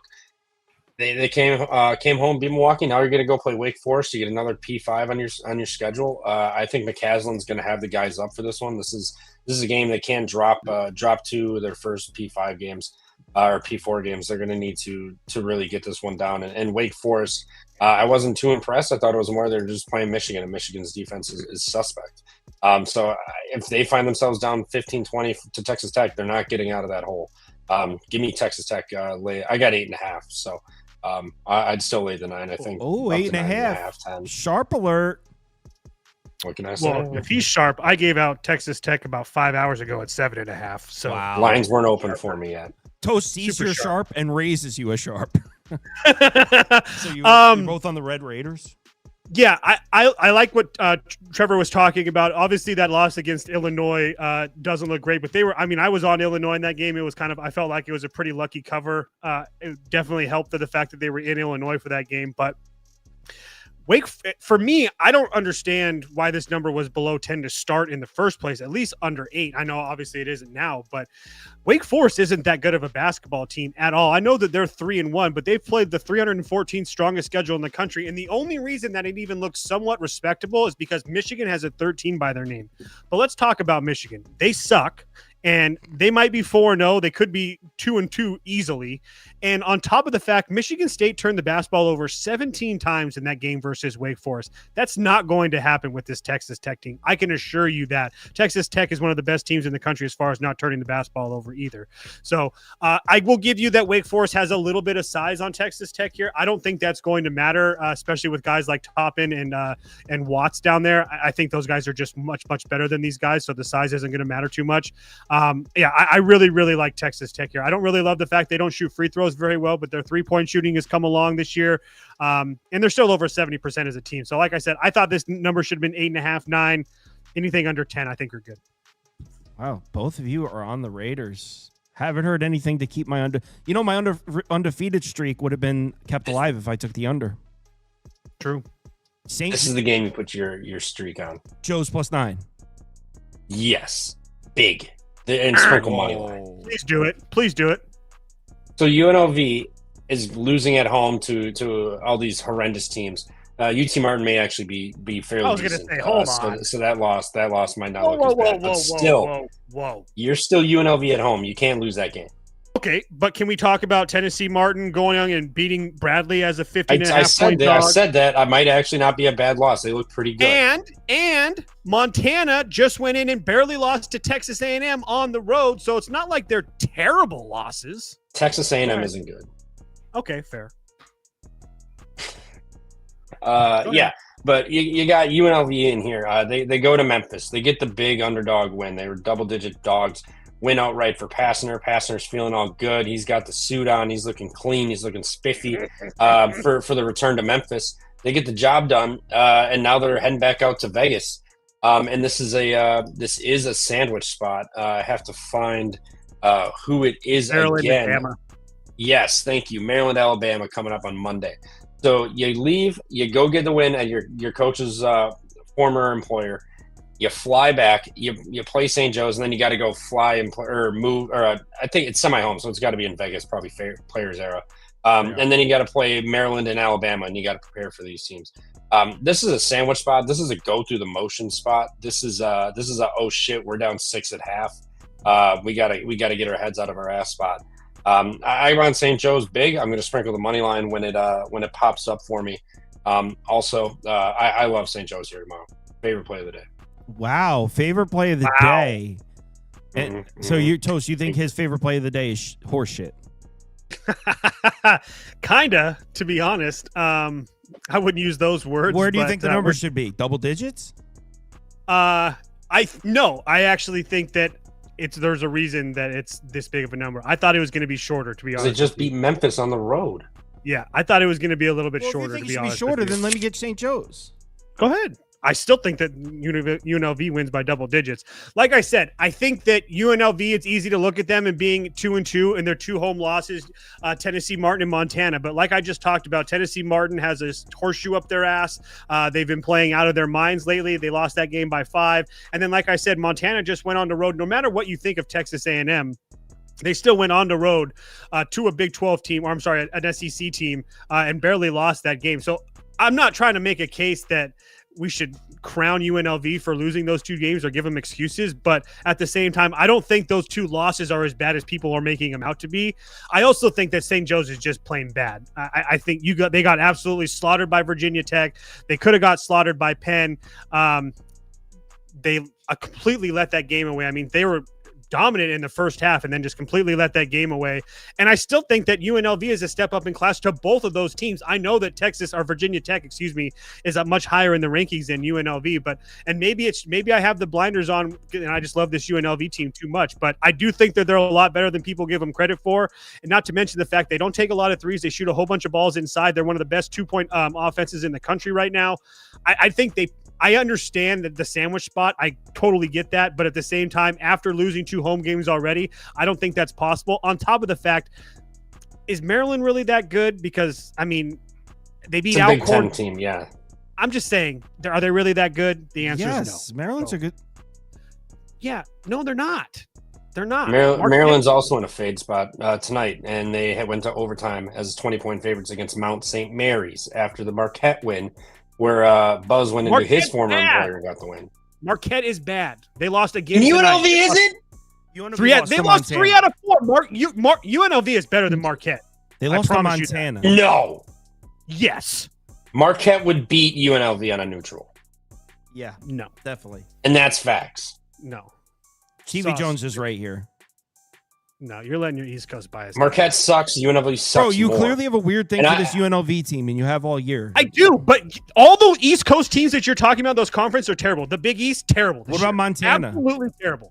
Montana just went on the road to an SEC team and barely lost. Texas A&M sucks. They're not good. And the SEC as a whole has not looked good this year. Troy, USC, and then let's talk some college football. USC by 30. Yup. One of the I think it's the second or the third bet I made today. Shout out to Troy. That was a big win for us on the road in San Diego State. I had them plus 15.5. But this is an absolute terrible spot for them. They played Friday night, Sunday night, Tuesday night, now Thursday night. All those games on the road, coming off a 2 overtime win like I just talked about against San Diego State. And now they see a USC team that I will say kind of played with their food a little bit versus Illinois State. Still won that game by 20. I mean, they're beating everybody they've seen by 20. I will give you that Troy is better than Illinois State, Manhattan, and Cal Poly. Not a ton better than Illinois State, but at the same time, the scheduling spot for Troy is just absolutely horrendous. If you don't want to lay the points with USC, take their team total, but USC should dominate this game. I mean, they are one of the, if not the biggest team in the country. I think they're like top 5. So I think they're going to get all the rebounds, everything possible there. Like I said, I think USC wins this game by 30. TV Jones nodded. I think he agrees. Yeah, the USC is covering this by the end of the first half. Troy double OT win over San Diego State at Vieiro. Nobody goes in there and wins. And they just took them to double overtime. And now, granted, you're not traveling like, I don't know how far away it is. It can't be that far. From San Diego State to USC 2 days later, 1 day of rest. And then, like he said, they just played. This will be their fourth game in 6 days. This is a ridiculous tour that they're on. And they, other than that San Diego State somehow, I mean, they looked all right versus Loyola Marymount and CSUN. They got a Kent State win, but this is just a terrible spot. You double OT1 in San Diego State, and then you're hitting the road against USC. There's no way Musselman is letting these guys look past this game. Now, had Troy got blown out by San Diego State, maybe they'd be kind of looking forward to this player's era. But after Troy, what they just did, and then they've also gone to Kent State and got a win, Musselman's going to have these guys on point, and they're going to obliterate the Trojans. This is going to be some Trojan on Trojan crowd tomorrow. All right. Guys, have a good night. I'm going to talk some college football. We got bonus pick. Queens Queens -6 and Tarleton State plus the 3.5. Queens -6, Tarleton State +3 now. All right. Enjoy your night, guys. Good night, guys. Later. All right. It is Wednesday. Got Jay Sternberger and Kyle Hunter here as always. Going to go through 7 games. Not the most explosive slate of games, but I do have some numbers I like. A few of them in this video as well. So how was your guys' weekend, first of all? Mine was good. I had another good week in college football. It could have been almost perfect, Kyle, but the Wake Forest team total under lost. Oh my God! Belichick called a timeout. Oh my God! Yeah, what a weird ending to that one. Yeah, I had a very good weekend. Also, I know Jace had a rough first half. Yeah, that was brutal to watch. I definitely had to drink some refreshments at halftime to help, and then we went out there, and then it seemed like that was the answer. But overall, it was a solid weekend. Wake Forest also. Oh, I guess North Carolina let me down on my ACC parlay. I was happy about Virginia. I was hyped about Virginia. Yeah, Virginia looks strong. Wait, Virginia Duke, was that 2 weeks ago? Or was that last week? So that was last week. Yeah, Virginia Duke. Yeah, I got a lot of messages about South Carolina first half. Like, bro, you called it. And I'm like, no, I did not call this. I was expecting 16-13, not 30-3. So I'll take the credit, but I can't honestly say I was expecting that. I was expecting South Carolina to steal a touchdown early, not go up 30-3. Yeah, they stole about 3. They had about 6 plays where they stole stuff, and you're just like, oh my God. Yeah, that was pretty impressive. And I feel like, not that this is a Texas A&M podcast or anything, but I feel like if you're Texas A&M, that was your collapse that we see every year, and they survived it. I feel like that's yeah, like that was the moment where it's like we usually don't bounce back from that. Right, and the fact that like you're still sitting there, I don't know. I'd be pretty amped. Let me guess, Texas A&M Nation is still upset. No, they're more mad at the public now. Ever since the playoff rankings have started to come out, everybody's more mad about other teams trashing us for our schedule and how we haven't done anything to prove ourselves this year. So we're actually kind of coming together right now, but it's still a work in progress. Yeah. Well, we're starting in the SEC. Missouri on the road at Oklahoma. My question in this one is, how the hell is Missouri going to score points in this game? How is Missouri get the ball in the end zone in this game? Jace, you think Missouri put so many points in this one? Is the quarterback? Is he playing this week? I don't think so. I don't think he warmed up last week though, yeah. So they're making it sound like he might go. Let's see if there's an update. Is Bo Pribula playing this weekend against Oklahoma? When I was reading last night, he hadn't been ruled out, but I gathered from the verbiage that was used, I was leaning towards no. He did not play. There's early optimism that he may return for the upcoming game. I went judging by the article I read last night, my assumption was I don't think so, but he hasn't been ruled out yet. Well, if he was to play, I do like them just because I think Oklahoma played lights out last week defensively, and this could be a little bit of a letdown spot. I know Oklahoma, they're getting towards playoff crunch too, and they're making a push, but I like Missouri to be competitive in this. I do think Missouri's defense matches up well with Oklahoma's offense and how they try to play. So if it all comes down to the quarterback, though, I haven't placed this bet yet. If how you say his name, if he plays for Missouri, I'd take the 7.5. But if he's not playing, then I'm taking OU. Or the under doesn't look bad at all to me either. That's what I have is the under. And yeah, I mean, if Bo Pribula doesn't play, Missouri might get shut out in this game. Yeah, and for the viewers, I've missed every OU pick this year, so you might just take opposite of what I do on these games. Yeah, if Pribula doesn't play, I agree. Oklahoma's offense should have problems, but Missouri might not reach 10. So this, if Pribula doesn't play, they're really going to struggle to move the chains. I mean, what's his name? Ahmad Hardy had 300 yards rushing last week. That was against Mississippi State, one of the worst run defense in the guy. He's not going to do that in Norman. No. This is a place where Missouri has not won a football game since 1966. Wow. We're talking, what, 60 years since Missouri's won here? Yeah, it's been a while since Missouri won, and there's also some revenge here for Oklahoma. Missouri got them last year. The final score was 30-23. The score of that game was 10-9 with 8 minutes to go. Jackson Arnold. Yeah, there was, how many points is that? 34 points in the final 8 minutes of the game. And you want to know why I remember that specifically? Because I had the under in that game. So, yeah, it was kind of heartbreaking for me, but I'm going right back to the under in this matchup. Missouri should really struggle to score. Honestly, I think Missouri struggles to score whether Pribula plays or not, especially if he's hobbled. But yeah, Missouri's offense should really struggle to score. Going from playing one of the worst defenses in the conference in Mississippi State to going on the road to play not only probably the best defense in the SEC, between them and Ohio State, this is the best defense in the country. So, yeah, they're really going to struggle to move the ball. And on the other side, like Jay said, I agree. This is a tough matchup for Oklahoma offensively. They've been slightly better recently, but it's been on the ground. They didn't really run the ball much at Alabama, but in the 3 games before that, they were running the ball a little bit. I don't think they'll be able to run the ball against Missouri's front seven, and Mateer hasn't been throwing the ball very well. Missouri's capable of generating a lot of pressure without sending any extra rushers. So, yeah, Oklahoma should struggle to move the ball. I got 43.5. I'd still play it at 42.5. I'm on the under. If Pribula doesn't play, it would be Oklahoma. If Pribula does play, I'm good on a side. Kyle? Yeah, under was my favorite here in this one. I would take team total under for Missouri if Pribula doesn't play, I think, also. I think that'd be 16.5, 17, somewhere in that range. But, Hardy's fantastic. He probably will get some yards here. But you go from Mississippi State, which, top of my head, they might be the worst defense in the conference.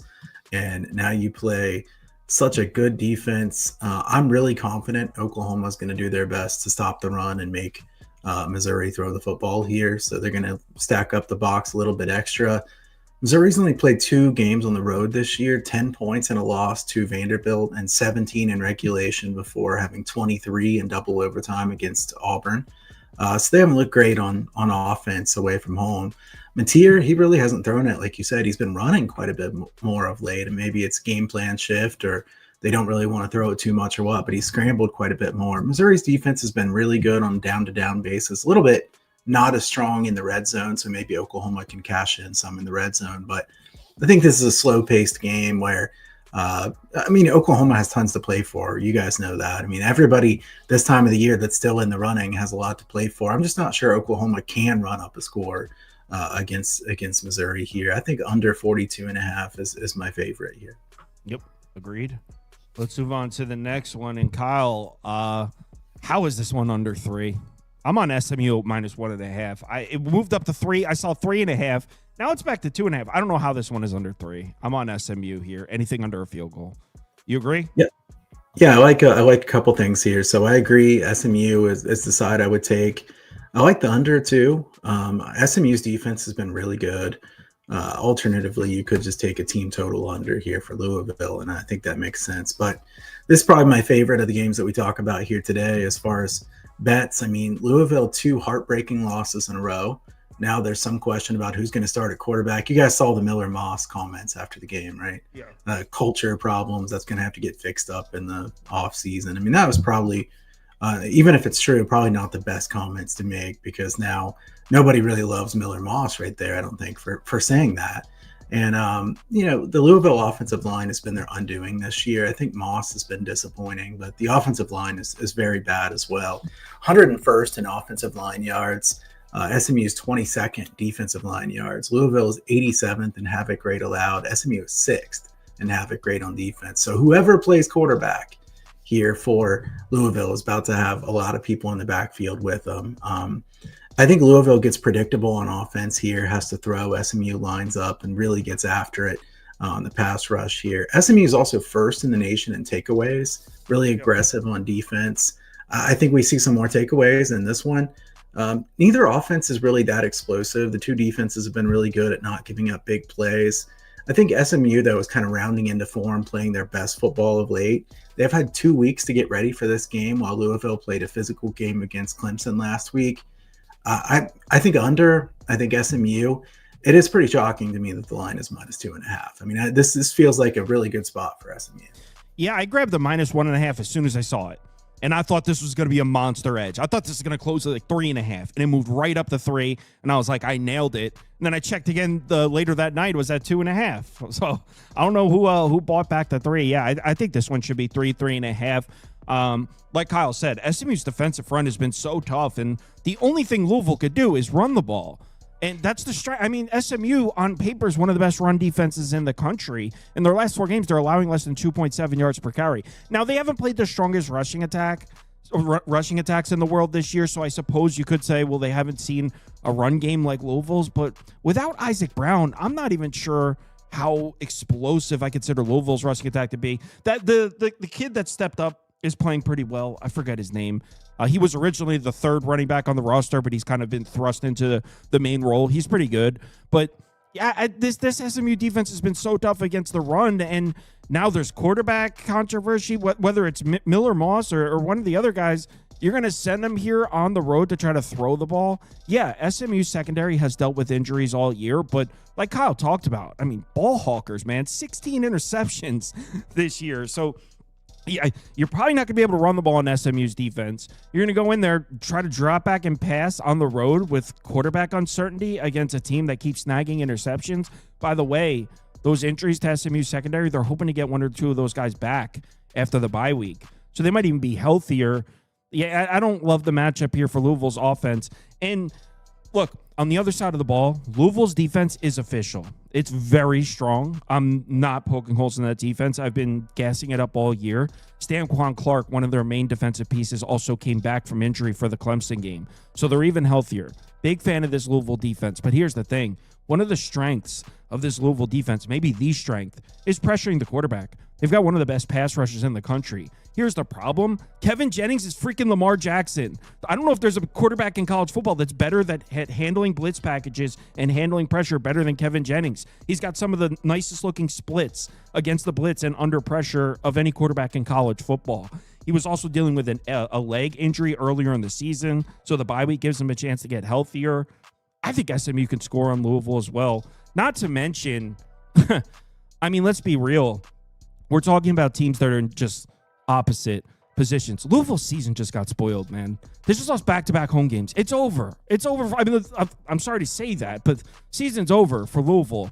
You've got an SMU team. The season is most definitely not over. They're coming off a bye week. They have ACC championship aspirations. They're at home. They've been dominant in November under Rhett Lashley. 13-1 in November. I think SMU might rout them, honestly. This should not be below a field goal. Yeah, I'm on the Stangs. You with us, Chase? Yes, this line doesn't make sense to me unless SMU is going to pull an A&M first half and just spot them a bunch of points. But I said it 2 weeks ago. Like, Miller Moss has never impressed me. It's especially then he makes the comments like you said. There's controversy now. This team seasons was over after they beat Miami. Like, they haven't played the same since. I just don't know how SMU doesn't cover this. Yeah, I mean, Louisville drops the home game to Cal as, like, what were they, a 20-point favorite? Cal plus 20.5. They lose that game outright. There was still a slither of hope there that they could save their season if they beat Clemson. They dropped that one, too. So, yeah, it's over for Louisville. Season's over. We don't even know who's playing quarterback. And SMU, coming off a bye week, healthier than they have been all year, they could be playing in the ACC championship game. I don't understand how that's below field goal. That probably closes at 3 or above, I would imagine. Baylor, Arizona, Chase, huge Big 12 guy. Huge Big 12 guy here. I kind of have a weird pick in this one. I haven't bet it yet, but I think I might. What are you thinking? You saying you have a weirard pick makes me think you're about to fade what I say. I just saw Baylor in Arizona, and I automatically, I didn't even look at the number, but I'm taking the over. I kind of like the under. That's what I thought you were. When you said weird, I felt like that's where you were going with that. But I mean, Baylor's defense is terrible. They're giving up 30 to Arizona. And now where Arizona plays defense, I like my chances. I think Baylor can score against Arizona. So it's not that I don't think these teams can score on each other. In fact, I think they very much will score on each other. It's the fact that these defenses. All right, so Arizona's got arguably the best secondary in the Big 12. Nobody's thrown the ball on this team. In their last 2 games, they just played Kansas and Cincinnati, 2 explosive passing attacks. They're allowing 6 yards per attempt. They've been elite against the pass recently. Now, they've been very vulnerable to the run. Baylor's got a star running back there in Bryson Washington. The run game's been a little inconsistent. They should be able to run the ball in Arizona. It's not really what Baylor has been doing. They're very pass-heavy this year. So I think Baylor can move the ball on Arizona's defense. I just think it's going to be a little bit out of their comfort zone. They're going to have to run the ball. Arizona's secondary is elite, like I said. They're good at limiting explosive plays. So rather than seeing the typical Baylor offense that just is connecting on these huge plays, dropping back to pass, throwing a crossing route that goes for 60. I think we're going to see Baylor run the football and sustain long drives and copy and paste everything I just said to the Arizona side as well. Because Baylor's defense, as bad as it is, they are actually towards the top of college football in limiting explosive plays. They've struggled against the run, but they've kept from just getting the huge plays. And Noah Fafita, a guy that likes to stand in the pocket and deliver big throws, might not be there in this one. I think Arizona is also going to be running the football. So I just think we're going to see the clock rolling in this one. So it would only be under for me. I can't do it because under at Baylor, Arizona sounds crazy. I just think we're going to see 5-6 minute drives back and forth and a couple of field goals, and all of a sudden this total's in jeopardy.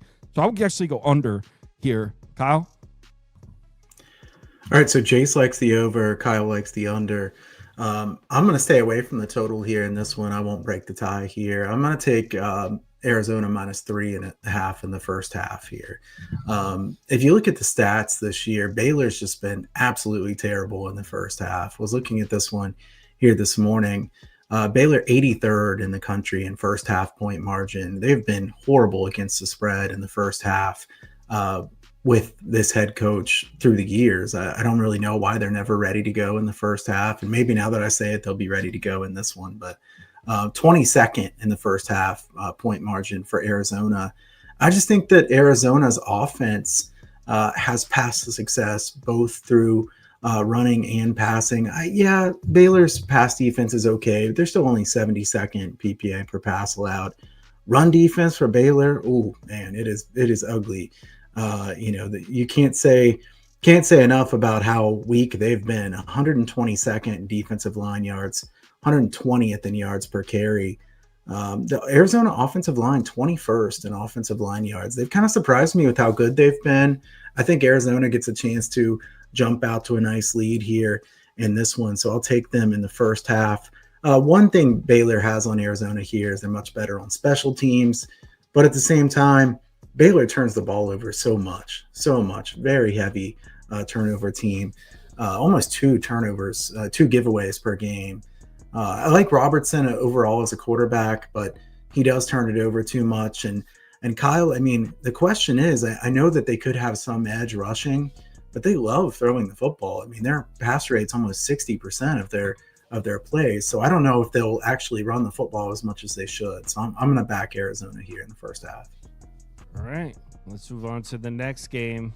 Let's go. Do it, Link. It's time, Link. Kyle, you like Lincoln Riley here in Eugene? I mean, Jace is the one that really doesn't. No, he doesn't like Lincoln Riley. I mean, I'll spoil it here before he even talks. But I mean, I don't know what to bet on this one, guys. I hope you guys have something you like better here. USC's winning this game. Oh, yeah, man. I hate that I'm on USC. I don't want to be, but I am. Oh man. I don't know that I can go with that based on USC what they've done on the road. I mean, can we trust them on the road? This is not a regular road. This is not at Illinois or this is Iowa. not one of those Big Ten new age cross country conference. This is a Pac-10 game right here. USC's not scared of Eugene. Who the hell's Oregon? Okay. I hear what you're saying, but Maeva, 4 touchdowns, 4 interceptions on the road, 14-2 at home. He didn't look very good on the road against Nebraska. And the Oregon secondary is excellent. I mean, they've been first in the nation in yards per pass attempt, first in QBR allowed. I don't know. I mean, this one's tough. Both teams play surprisingly slow. I don't know what you guys think of the total. I think I'd probably have to hold my nose and bet the under. I don't want to bet the under in a game between these two, but they're both in the bottom 25 in plays per game. I'm not going to bet this game. I'm going to watch it, and I'm kind of shocked both you guys are taking USC, but I mean, 10's a lot of points. Yeah, I mean, this is not the typical road game. The spot that we've been concerned about for USC last couple of years, well, not just USC, the spot we've been concerned about with all these Big Ten teams, the new cross-country conference games. This ain't that. This is Eugene. This is a Pac-10 game. USC 2-1 against the spread their last 3 trips to Eugene. They were catching 16.5 last time. Played them to a single-digit game. Oregon has had USC's number, and look, I know that the road splits are concerning for USC, but those road games are Purdue, Illinois, Nebraska. Those are typical middle of the country Big Ten teams. The other one's Notre Dame, which, look, I know Oregon's defense is awesome, but the way Notre Dame's defense has looked since it's gotten healthy is look like one of the best defenses in the country. I think USC could score on anybody. I don't like those middle of the country Big Ten games, but this one, I think they should be able to score. Weather looks fine. And this Oregon defense, I question their strength of competition a little bit. The only offense they've seen that's even comparable to USC is Indiana. They lost that game by double digits at home. Not that the defense looked terrible in that game, but 45.6% success rate. Indiana did go into Eugene and was moving the ball on this Oregon defense, and they controlled that game. And you might be saying, well, Kyle, USC is in Indiana. On the defensive side of the ball, they're not, but on the offensive side of the ball, and USC on paper is one of, if not the best offense in the country. They're third in success rate, third in PPA per play. I think USC is going to move the ball on this Oregon defense. I think there's a strength of schedule discrepancy recently. In the last 4 games they've played, Minnesota, terrible. Iowa in the rain. Not that Iowa's a bad team, but they're not an explosive offense. Wisconsin, worst offense in the Big Ten. Rutgers, injured as all hell. I just think we're at a little bit of a sell high spot for Oregon. The last time we saw this team play a tough game, they lost at home outright. Didn't just lose. Indiana controlled the entire game on their home field. Now, again, USC's defense is not Indiana's defense. Oregon's been running the football. They're going to be able to hand it off and probably not have any problems running the ball on USC's defense. I expect USC's offense to move the ball right back. That kid Lemon is awesome. Maava can play. Yeah, this is a rivalry game, and I think it comes down to the last possession. Look, Maava went on the road to Notre Dame. He didn't set the world on fire, but when he got clean pockets, he took advantage of it. He had 328 yards passing in the game, played Notre Dame to a 10-point game. So I think Notre Dame, the way they're playing right now, stronger than Oregon. Yeah, Oregon's going to run the ball and maybe slow the game down. I don't hate an under, but I think USC could score in this game. So I'm on plus 10.5. I wouldn't take it if it's 9.5, though. Just saying. But I do think this is going to be a close game. Oregon is the much better team. They're going to hand the ball off. USC's really going to struggle to stop the run. So if you like Oregon, you're expecting a heavy dose of the run game. And there's nothing on paper that indicates USC could stop it. But I think USC's going to score right back. I'm on plus 10.5. Let's do it, Link. Right, Chase? Your boy, Link.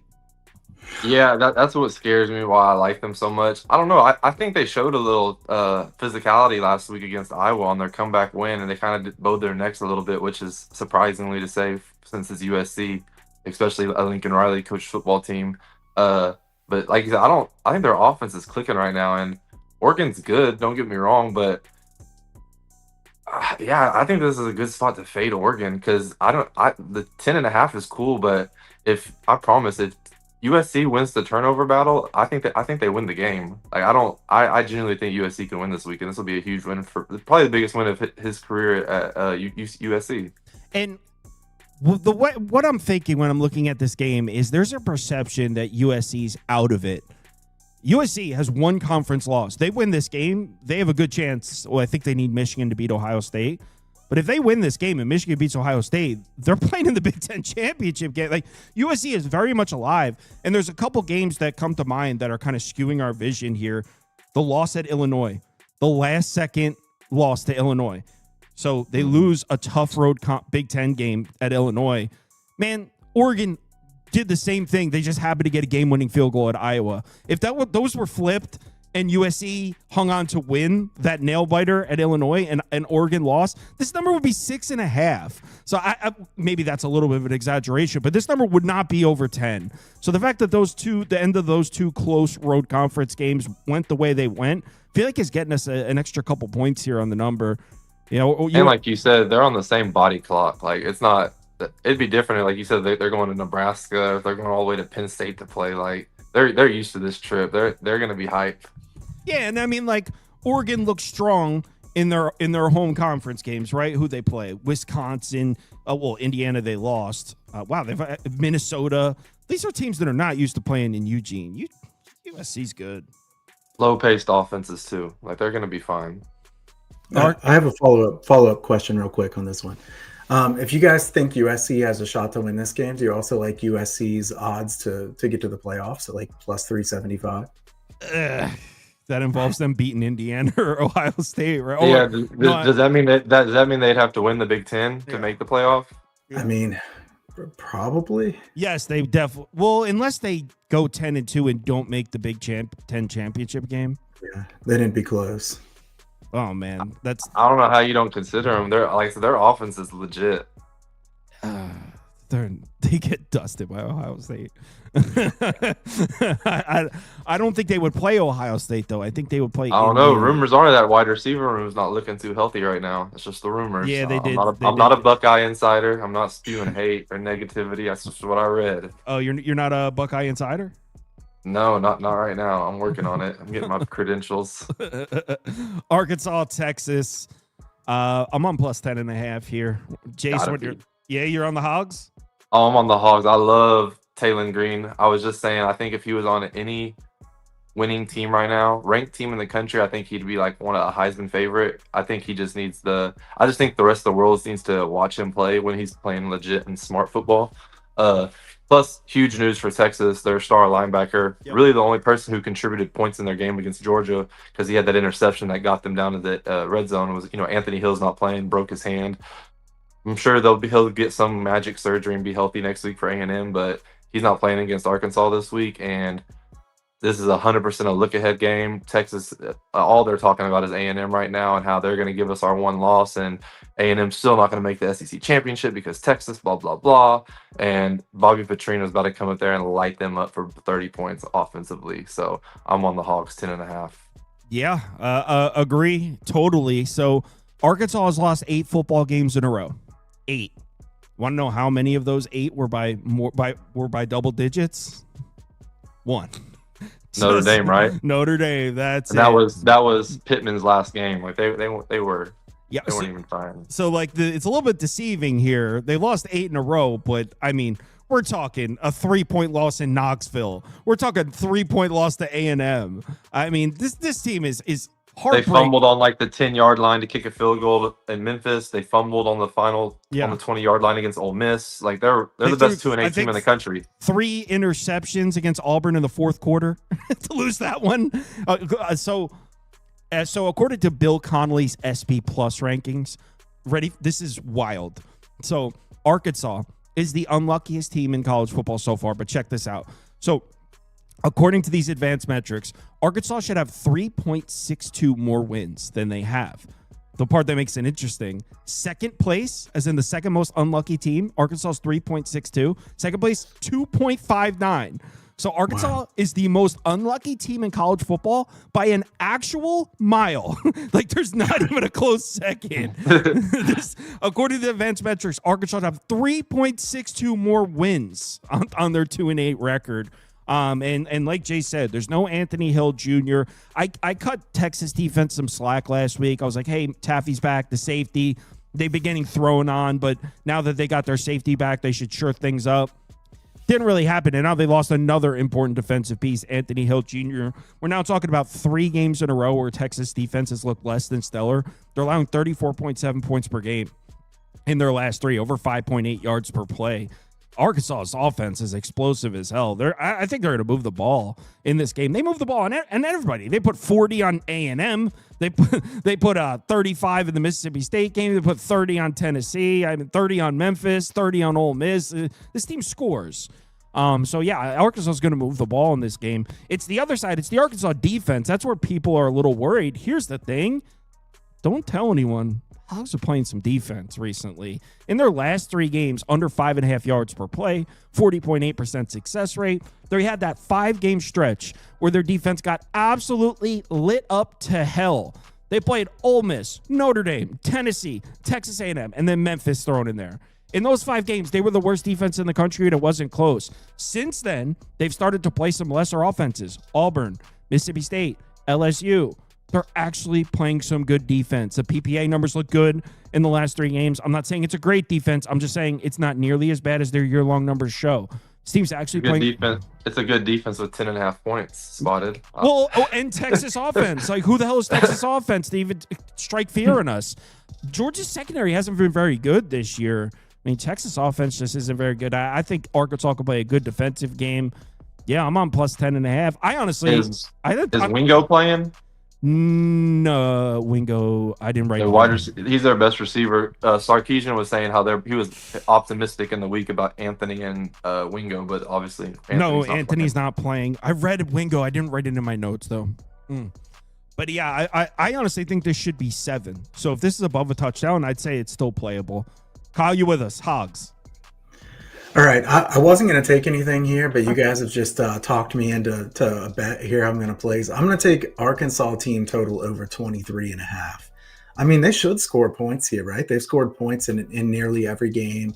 And what's Texas's motivation level for this game? I mean, I think you guys spelled it out pretty well there. They're a lot more concerned about their next game than they are this game.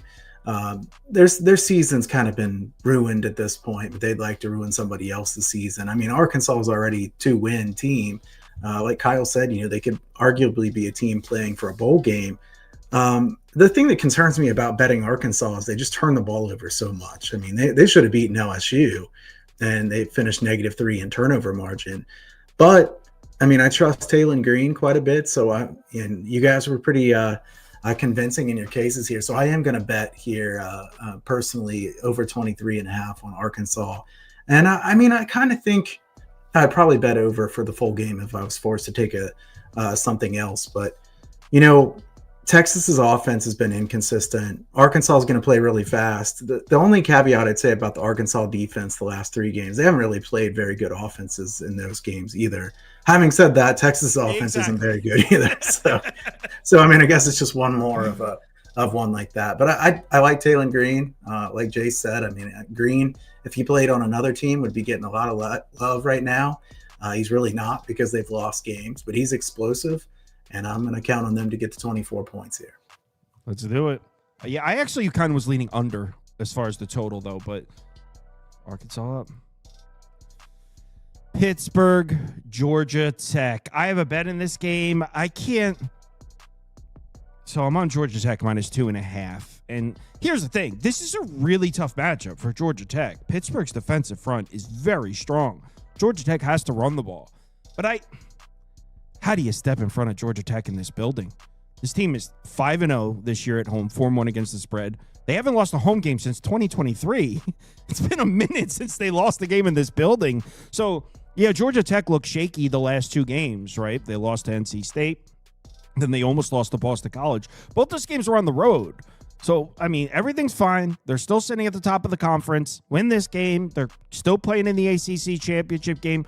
They're back home in a building that has been very kind to them. They do not lose here. It's been a while since they lost here. The place is going to be rocking. This is probably the biggest game in this building in a long time. I know the Clemson game was pretty huge earlier in the year, but this is essentially an ACC championship semifinal right here. The winner of this game is pretty much punching their ticket into the conference championship. This is basically a playoff game here in Georgia Tech. This place is going to be a crime scene.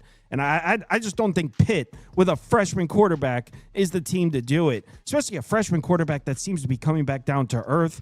This Georgia Tech defense is a mess. It's looked terrible the last 2 games. They were both on the road. They're coming back home. They're healthier. Cornerback Amari Harvey is back after missing 3 games. Defensive tackle Matthew Alexander is back after missing 2 games. Now, these guys came back for the Boston College game, but that was a road game, a look-ahead game. They're going to be amped up for this one. And Pittsburgh's offense definitely looked explosive when they made the quarterback change, but Heintzel's kind of come back down to earth. In the last 4 games, we're seeing turnovers, 77.5 NFL passer rating in the last 4, through 4 interceptions in the Stanford game or 4 turnovers, whatever it was. He just doesn't quite look the same. Even with Desmond Reed, I believe Desmond Reed's playing in this game, which is huge for Pitt. I still could see Pitt turning the ball over. And on the other side, the strength of that Pittsburgh defense is the run. I mean, they're so strong against the run. And Rasheem Biles is back. Kyle Lewis is back. The injured pieces are back for this Pittsburgh defense. Here's the thing. You can have one of the best run defenses in the country. I don't think you stop this offense in this building. I just don't think you could do it. They're too good. This run game is too good. In their last 5 games, Georgia Tech has had their struggles, not on the offensive side of the ball, over 7.7 yards per play in their last 4, over 54% success rate, 35 points per game. Their starting left guard is back from injury after missing 3 games. I don't think anyone could stop this run game. Haynes King is even playing his ass off right now. 300 passing yards a game in his last 5. Malik Rutherford, one of their wide receivers, just came back from injury last week. Look, I know Georgia Tech looked a little shaky last couple of games. They're peaking at the right time. They're healthy at the right time. They don't lose in this building. This should be 3. Honestly, I think this game should be 3 to 3.5. So I think at 2.5, it's a great bet. I'd be surprised. I'd be very surprised if Pitt pulls this off. So, yeah, I'm on Georgia Tech. They don't lose in this building, man. Kyle?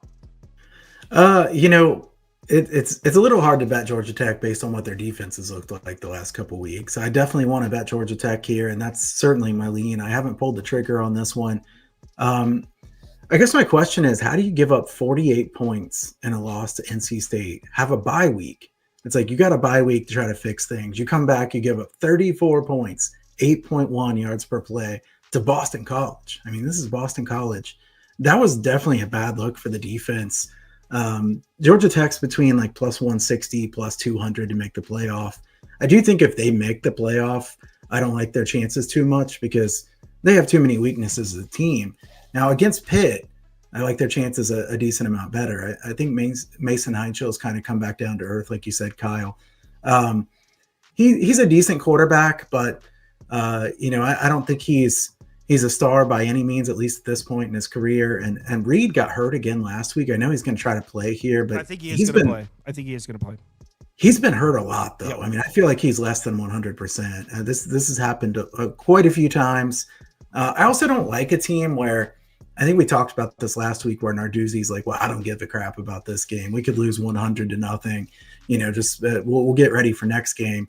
I don't know. That doesn't seem like a great strategy to just be like, let's just roll over here in this one. Then next week will come with a great effort. Pitt is 124th in havoc allowed as far as the offensive line.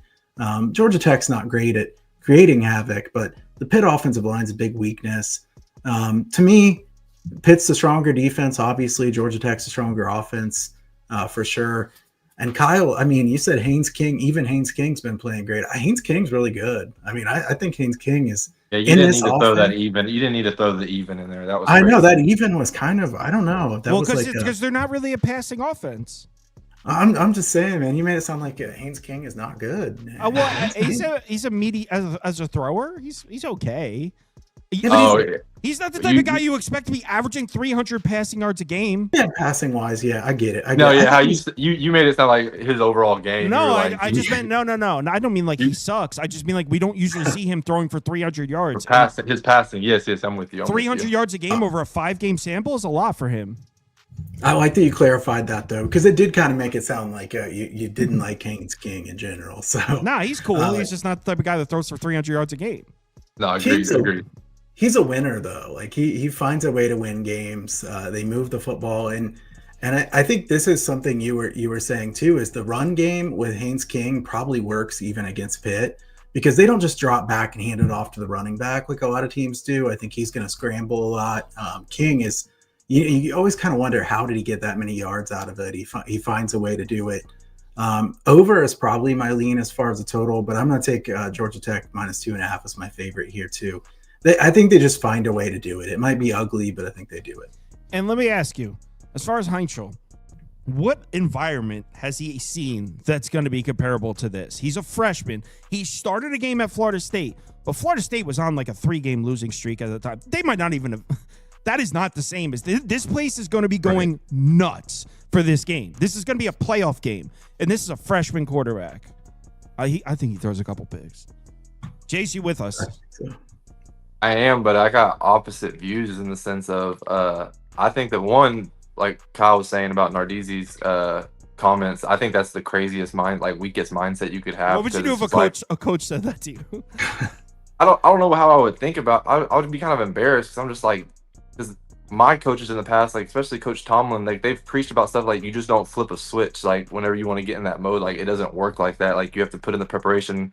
Hence, Coach Elko saying in his press conference in this past game is we didn't win this game because of what we did at halftime. We won this game because of what we did 6 months ago, like laying the foundation. So like the fact that I mean I get what he said is technically right about it didn't matter for the ACC, but it's like, dude, you're supposed to be the leader. Like you got a bunch of dogs who do what you say at the end of the day. Like you're supposed to, like, it's always kill mode for you.